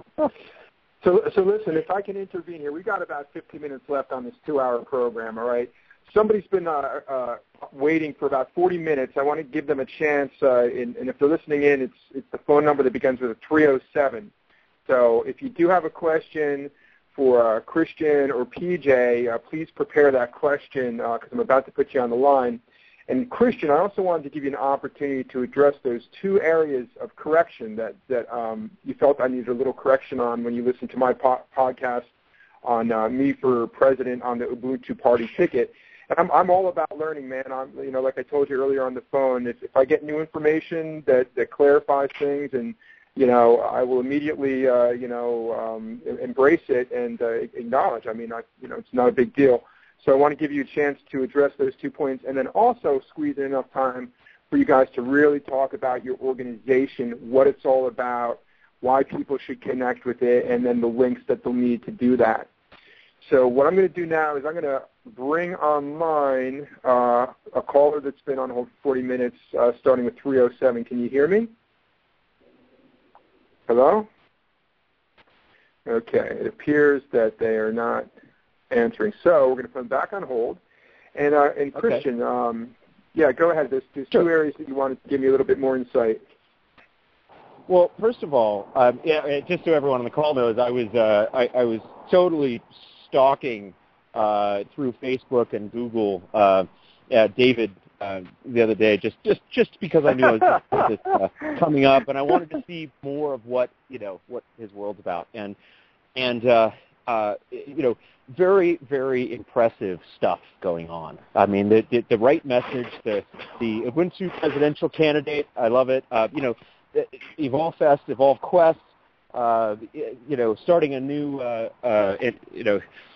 intention community, sovereign community. I mean, just the stuff that's going on is really impressive. And so when we talked yesterday, there were a couple things that came up in as David said, a couple things came up in his interview that I just kind of, maybe we could fine tune a couple points of language in there. And one of them is he called himself a constitutionalist. Now, there's a couple problems with that. They're minor. I mean, to treat the Constitution as vital at this time is a good idea. Okay, and I love that the sheriff of my county has on his website a letter saying that he will not violate the Constitution when push comes to shove, for the sake of following orders or anything else, and it won't let other law enforcement agencies in his district violate the Constitution. So, I mean, that's cool stuff, and that's a great position to take. And I know, David, what you meant to say was that more like that. It's like if I were president, the Constitution would stand. That's great. Constitutionalist has two problems. One, it's become sort of a domestic terrorism term in the eyes of the police force. It's been shopped around and presented to the encroaching police state enforcement personnel that anyone who says he's a constitutionalist or whatever, expect them to be armed and dangerous and treat them as such and collect as much information as you can on that individual, and ask them all these questions and whatever. And we have the private internal documents stating this. Okay, we know that this is what they're teaching the cops. I was actually asked of that once. Yeah, I've been asked too. I remember when you were asked. I totally remember that. That was on our way to Burning Man. Anyway, the other problem with constitutionalists, before I get on to the other point, is that I don't personally believe it's the greatest document to make your stand on. Okay, I do think it's an important one, and all times in this country and especially today. But I also don't tend to stand on it myself. My rights don't come from the Constitution. My rights come from divine energy. My rights come from source. My rights are mine, and they were mine the minute I was born. They were mine before I was born. They'll be mine forever as an infinite being. I know what my rights are, and I don't need a document to delineate them for me. In that sense, the Bill of Rights is useless to me. The Constitution was crafted by people with various objectives, and it is a document that was left wide open for interpretation intentionally. It's a document that was created with the intention, clearly, of expanding the powers of government over time. Now, its purpose was to limit the powers of government, as any right constitution's purpose is. Okay, it's to limit what the government can do. However, there were huge doors left open for the expansion of the powers of government, and that, I believe, was intentional. And I can point to some of the individuals involved in making that intentional, that were intimately involved with the Constitution, and they were bankers. And their allegiance was to the Rothschilds and the City of London. Their allegiance was not to the American people. And so when you really get into it, and Alexander Hamilton and James Madison are two of those, and they were very instrumental in the creation of the Constitution. On the other side, you got Thomas Jefferson, who's all about religious freedom and the freedom of people, and it was on, I believe, the right side of things, if I throw judgment into it. So standing on the Constitution is not where I choose to take my stand in most cases. I stand on natural law. I stand on divine law. I stand on the Declaration of Independence or the Articles of Confederation if I'm going to use any of the organic laws of the United States of America. But I don't stand on that document called the Constitution unless it serves my needs. Because I can. Gotcha. I can operate in that capacity, right? But I don't have to. And I choose a higher law form than the Constitution talks about. Okay? Let me jump in and ask you a question for our listeners and beginners on this, which almost everyone is, I imagine. How do you suggest to begin to get understanding? Like you say, it's about self-educating, and you all assist with the education of the public so they can switch to acting as a natural human being. Like, what do you suggest to people? How do you begin? What's your suggestion? Yeah, you got a pen? Everyone got a pen? GTEN.org. Yeah. Awesome. We set out to teach this stuff on very practical, real terms to very practical, real people who want to see change. Okay, and there's no as much as we can keep it out. There's no opinion in it. There's no BS. This is the law. We point you straight to where it comes from, and this is how you might choose to operate, so that you're using this capacity of law as opposed to code and statute. And it's very real. It's very possible, and it's very liberating. It is a course to freedom, and we've got 5 courses on GTEN.org. We add them from time to time. We do live webinars that are then recorded, and so the recordings are there for 5 courses. Our next big thing is we're about to launch the GTEN Forum, which will be an online community discussion forum for both private member forums and public discussion forum, so everyone can participate. And the GTEN Forum, we hope, is going to launch in the next couple weeks.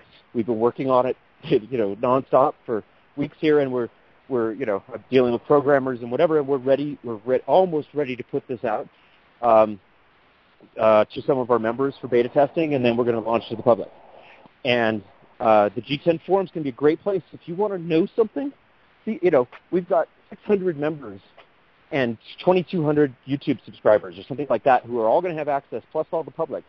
And you can go on there and you can ask what you want to know, and somebody's going to give you an authoritative answer because they know, because they're studying this stuff all the time. Awesome. That's awesome.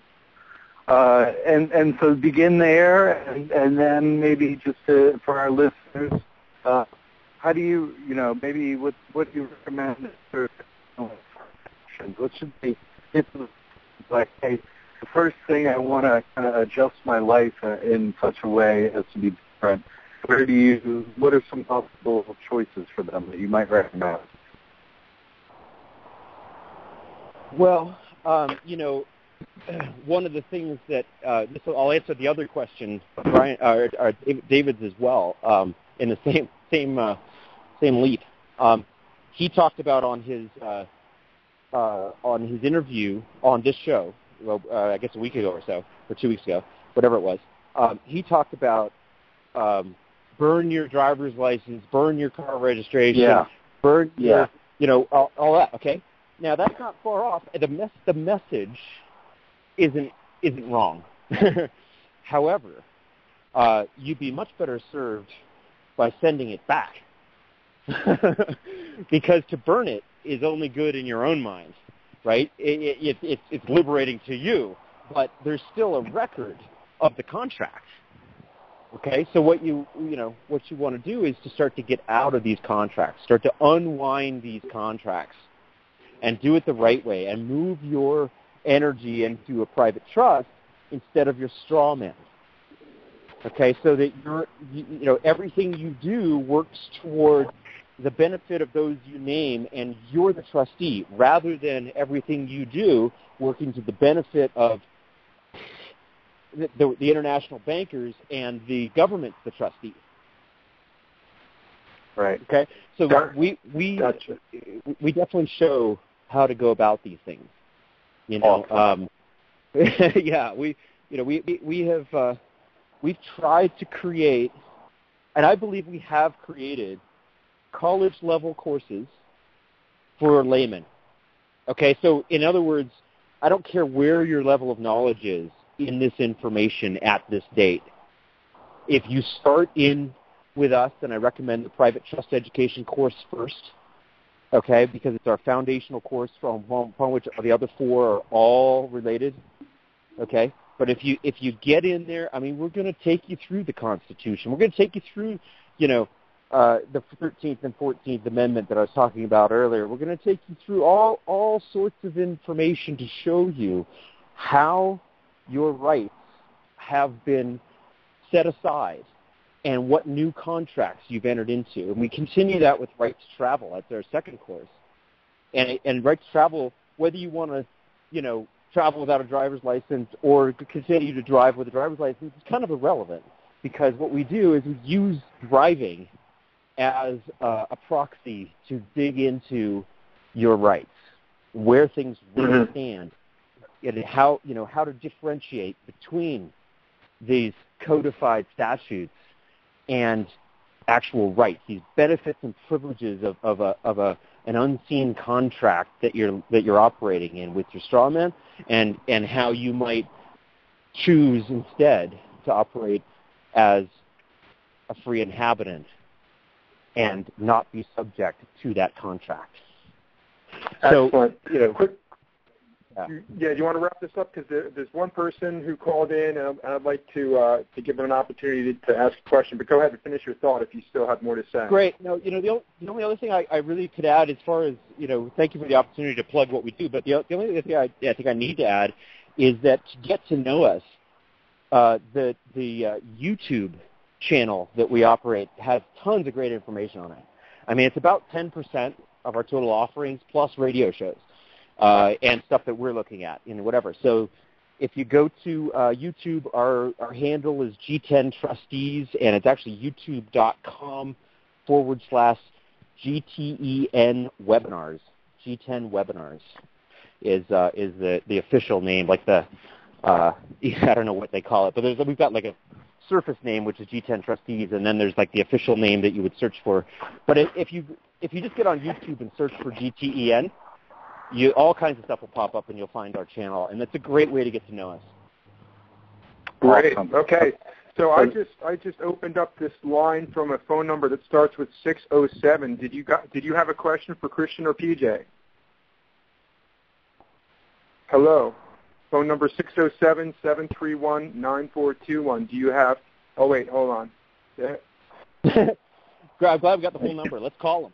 All right. Here we go. Okay, 607, are you there? Are you there? Am I unmuted? Yes. Why you guys you're unmuted. What's your question for these guys? Awesome. Okay, so basically I get the whole private side, public side dialogue.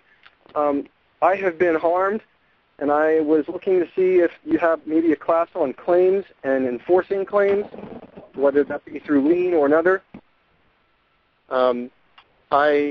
I was wondering also, like the other gentleman, I do know a little bit about credit and cleaning up both credit report and validating a debt. So perhaps we could trade information. But my curiosity, what I'd like to learn more about, is the lien and the claim enforcement. Okay, I'm not sure which two voices I just got there, but let's start with the first one.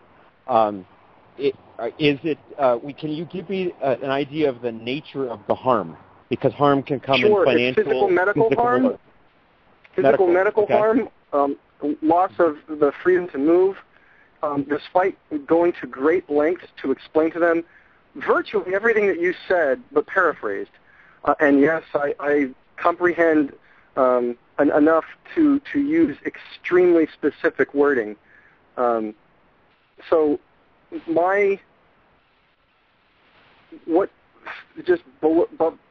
completely baffles me is how they were able to deny that I asked at every step, and yet never were any of my questions answered. In fact, not only were none of my questions answered, but they were asking me questions that were irrelevant. They were asking me dates of the Constitution, and I asked them which Constitution were they referring to, the organic or the corporate. And I asked them, and they ignored every question I posed to them, as if, I was a stop sign and they were just driving on by.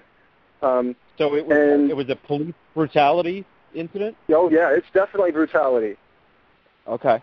It's not this kind of sort of retroactive remedy going after things that have happened in the past to us is not where we are primarily focused. It's, in fact, not where we're focused at all. However, having said that, I can also tell you that I currently have a case against the sheriff, county supervisors, and the sheriff for a police brutality incident. So because that's going on, I'd be happy to share some information with you. If you want to contact us at trustees@gten.org, GTEN.org, I'd be happy to at least point you in the right direction. I can't say that I can take it on, but I can point you in the right direction. I appreciate that, and I get that there's only so much, and I'm not asking for advice per se, unless you're so willing to offer. But any kind of inclination on a general direction of flow would be much appreciated. Right. Yeah, we don't give legal advice, and we're not lawyers. Right. But I do. I wouldn't take it from you if you weren't an attorney anyway. Yeah, good for you. I do know quite a bit about that arena right now because I'm in it. So I'd be happy to share with you. Awesome. Okay. All right, thank you much. Great, Great question. Thank you. Christian, or PJ, can you say a little bit more? This is something I've wondered myself, is that as people are searching out this information from so many of these sources that are out there, you often come across people saying, this is, not to be construed as legal advice. Is that because there are laws in place where if the authorities want to target you and come after you for, quote unquote, giving legal advice? Why do people always preface, because, I would just say I'm giving you knowledge of what I know, and I can't guarantee it, but it's, my best understanding, and if it's helpful to you, go ahead and use it. Yeah, sure. The legal advice is, legal, first of all, is that realm of corporate fiction. Okay, legal refers to the world of legalese, which is, whoa, that's really noisy. Okay, thanks. So legal advice is it refers to the fiction, and we don't really deal there. So we don't give legal advice for that reason, if no other. What we do is we teach the law, and we don't care about legal. And lawful and legal are not the same thing, even though some dictionaries would have you believe they are. They're not. Okay, the law and legal refers to statutes and code. Law refers to the law, and they're not the same thing. So, we don't give legal advice. We do teach courses that have a lot of law in them, but we don't give legal advice. We also don't provide, that kind of service. We don't give tax advice either. It's just not our business. We teach people the truth about the law regarding the income tax, but we don't give tax advice. There's a difference, right? Yeah, sure. One person's a law professor, another person's a lawyer. They're different, and the ones legally, that is in the world of fiction, that are allowed to give legal advice are bar members. And I'm never going to be one of those. Yeah. Gotcha. Thank you for that. We also don't prepare any entities for anybody or involve ourselves in any corporate or legislative affairs. It's not our business. Right. We're not a service provider.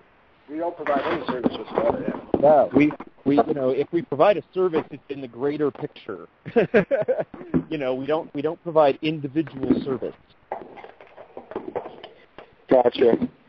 So listen, we are up and over a 2-hour time, so we've gone from officially podcasting to recording, and so I just want to give people the option if we want to wrap it up now, but we also can continue to record if anybody feels the need to continue.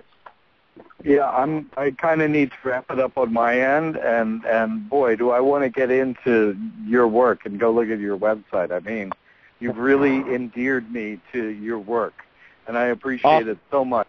And I'm sure so many other people have that same feeling like, wow, I really want to jump in and learn. Thanks for being guests on our show. Thank you. Hey, PJ, is that your noise? No, it's not me, man. I've been listening to it. I've been on mute, and I've been listening to it the whole time. I know. I don't know what it is. I don't know what it is. Okay. Well, let me thank you so much for what you had to say about us. We're so happy that we could present today, and we're so excited that you're interested in what we're doing. It's really a treat. What we've done is really comprehensive, and we feel it's very beneficial. We're really excited to have you guys enthralled about what we're doing. Yeah. And I'm very I'm really interested in what you're doing. I mean, I don't really know what, but just looking into David, if you're if you're working with him, you guys have some interesting stuff going on, and I'm my feeling is that the fit is very, very strong between us, and I hope that as the message, the sort of message I heard David putting out there, continues. My hope is that we can, we can be the source that can bring people up, to that message, because the message is strong, but it's also high-minded, and it reveals, quite a bit of learning and self-discipline and time spent, just in the quest and the curiosity for knowledge, and as people start to listen to that message more and more. They need to ground it. They need to find, they need a place to go to say, oh, what does all this mean, and what can I do about it? And that's what we've created, and I'm very excited about the potential for, sort of, the gateway message that's going out there, being followed up by this is how you do it. This is the understanding of why and how and where we are, and this is how you proceed from here if you so choose. And it's all the tools. It's not a simple magic paperwork. It's all the tools. You have everything necessary to sort of choose your own adventure, so to speak. And you get to start. You get to start over fresh. You get to start over as the creator, the one true creator, because we all are the creator. Am I right? You're absolutely. Yeah. And it's important to keep in mind as well. It's kind of vital to remember that in this holographic universe that we're in, and with the connection of consciousness that we're starting to really, more understand and rediscover, the littlest change in one person's thinking is fractal and holographic, and is reflected throughout the universe. So, as we, we might have to put these shoes on one at a time, so to speak, in terms of, one new member, one new mind, engaged at a time, for this consciousness shift to keep going. But every time you do that, every time we sort of capture the intrigue of one new person, it's reflected everywhere, and it's felt energetically across the globe. So it seems to me we've kind of potentially found a magic pairing, and I'm really excited about that. You see, my perspective on this awesome fit is that, we've got this awakening community. I mean, I don't know what you want to call it, transformational culture. I mean, anybody's just got to go on Facebook for 10 minutes and just flit around, and you're going to see people using this language like, now I'm awake, I'm not a sheep anymore. Oh, that person, they're a sheep. So there's a lot of this kind of like slightly immature, distinguishing, but it's indicative of something. It's people coming into a new realization of who they are. They're feeling empowered. They realize that essentially there's a huge sham, a charade that is going on, and they're basically, waking up to that. So in my mind, what's the next step? So you're not a sheep anymore, and now, you say that you're awake and you're trying to find other awake people. Well, what do awake people do? Well, we put on great festivals and we create great art and music. Yeah, that's true. But on the spiritual end, on the intellectual end, and like you said, I like how you used the language high-minded before, and not as a way of being like arrogant or looking down at other people, but yes, this is like the royally minded coming into awareness that you are king, you are queen, that we are, celestial royalty walking upon this earth, and everything in creation is waiting for us to take dominion in a beautiful, harmonious way. And so I feel these teachings are the obvious next step for this movement. It's like, now that you're awake, what you do is you begin to learn about how law works and how law is really related to love. And that when you understand law in its true context, it's something that liberates, that enlightens, that infuses you with a sense of life, meaning, and purpose. It's exhilarating. So I'm really excited about just plugging people in to this network of information, so that they can just take it and run with it. Everybody's going to have an adventure with this stuff, Yeah, that's exactly right. And, very well said. Thank you so much. Yeah, it's not boring. That's for sure. Yeah. Especially, when you realize that creditor comes from creator, that all of this commercial energy that's currently ruling the world is really a spiritual concept. So you've got an opportunity to manifest whatever you want, provided you start on the right foundation to do it. And it's time. It's clearly time. And I'm so glad to see what you guys are doing. And let's see where this goes from here. Yeah, sure. And beautiful. This conversation always reminds me of Mickey and Fantasia. That the possibilities are endless, and it's just what we choose to create around us that can either help us or hurt us, or both if we're not careful and we don't create the proper foundation. So it's this beautiful synergy of power and magic and love and happiness that surrounds us and allows us to create around us. But it's also being open to the knowledge that we have to know that we can trust, and we have to also be shrewd in our dealings. We have to know what type of contracts we're entering into on every single level, and that's such an imperative thing. Yeah, it's all about integrity, maintaining integrity, maintaining your honor, making sure that you're associating with others who are in a place of integrity and honor, and then that's how the kingdom comes to earth. That's, think of the billions of people who have, prayed the prayer, thy will be done on earth as it is in heaven. And I think that this is how it happens, is that when people begin to move into their royal personhood, by embracing this higher law, this perfect law of liberty that sets them free to, maintain integrity and to associate, to make social contracts and associations with other people of integrity, and that's where the real magic happens. Essentially, it's like a great big cosmic Burning Man going on all the time. That's what we're moving towards, Yeah. And kudos to you, PJ, on bringing Mickey Mouse into the equation. Yeah. Yeah, for sure.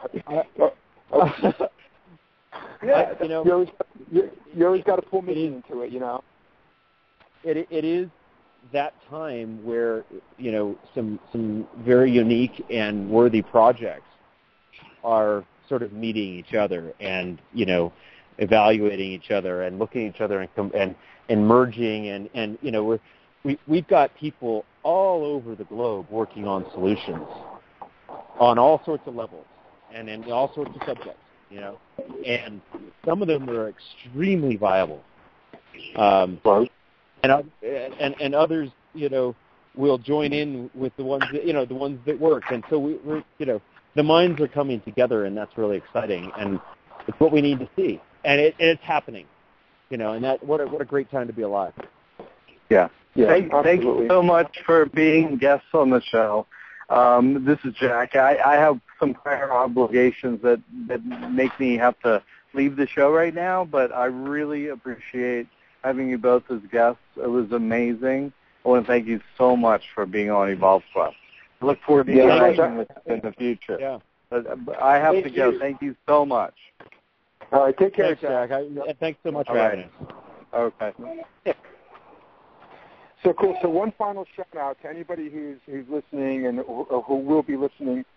Where can they go to learn more about your organization? Well, the handshake is on YouTube. We put some content out on YouTube so that people can get to know us, and it's free, and you can check it out anytime. It's youtube.com/G10 webinars, or even simpler than that, we have a pretty strong presence on YouTube. You can just go to YouTube and do a search for G10, and you'll find us real quickly. And then from there, that's 10 spelled out as TEN, not the number 10, right? GTEN. Okay, great. It's an acronym for Global Trust Education Network, so it's GTEN. And then, from there, we have G10.org, again spelled out, GTEN.org, and that is, it's a member site. It's pretty low-dollar donation to get in to see what goes on there, and from there you can pick and choose among the offerings that we have. Everything is well described there that we teach, and we have a new member special that gives you trust web structures for free if you register for private trust education, and those two are a natural combination, of course. And then we have a whole enchilada special that gives you all 5 courses at an extreme discount. We are a not-for-profit private trust organization, so we're not technically charging for these courses, but we do operate on donations, and one of the things that we're doing with the donations is building the forum, which I mentioned, and that should be starting in early June, we hope, working on it full time. So that's also going to be a great place to get to know this information, to read what other people have to say. We're fortunate because of the grassroots, kind of network nature of G10. We've never advertised it really. Because of the way it's come about, the very organic formation of our membership. There's a lot of people on there who are just really good people. Our members are really good people who are really well informed, who have studied with us for a couple of years and really know what they're talking about. And so it should be a great resource for people, looking for answers, looking for more information, looking to get involved. I think the G10 Forum, we hope the G10 Forum will become the premier website, the premier location for community discussion of these types of topics. Fantastic.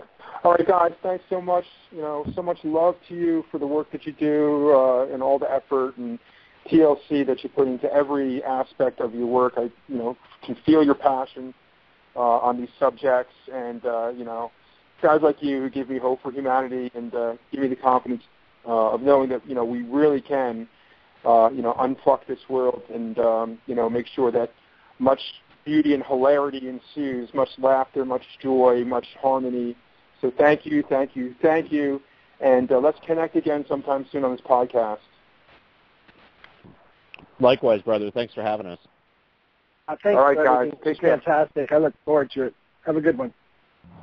All right. Cheers. Thanks, PJ. Take care, Christian. Good night. You too. Good night.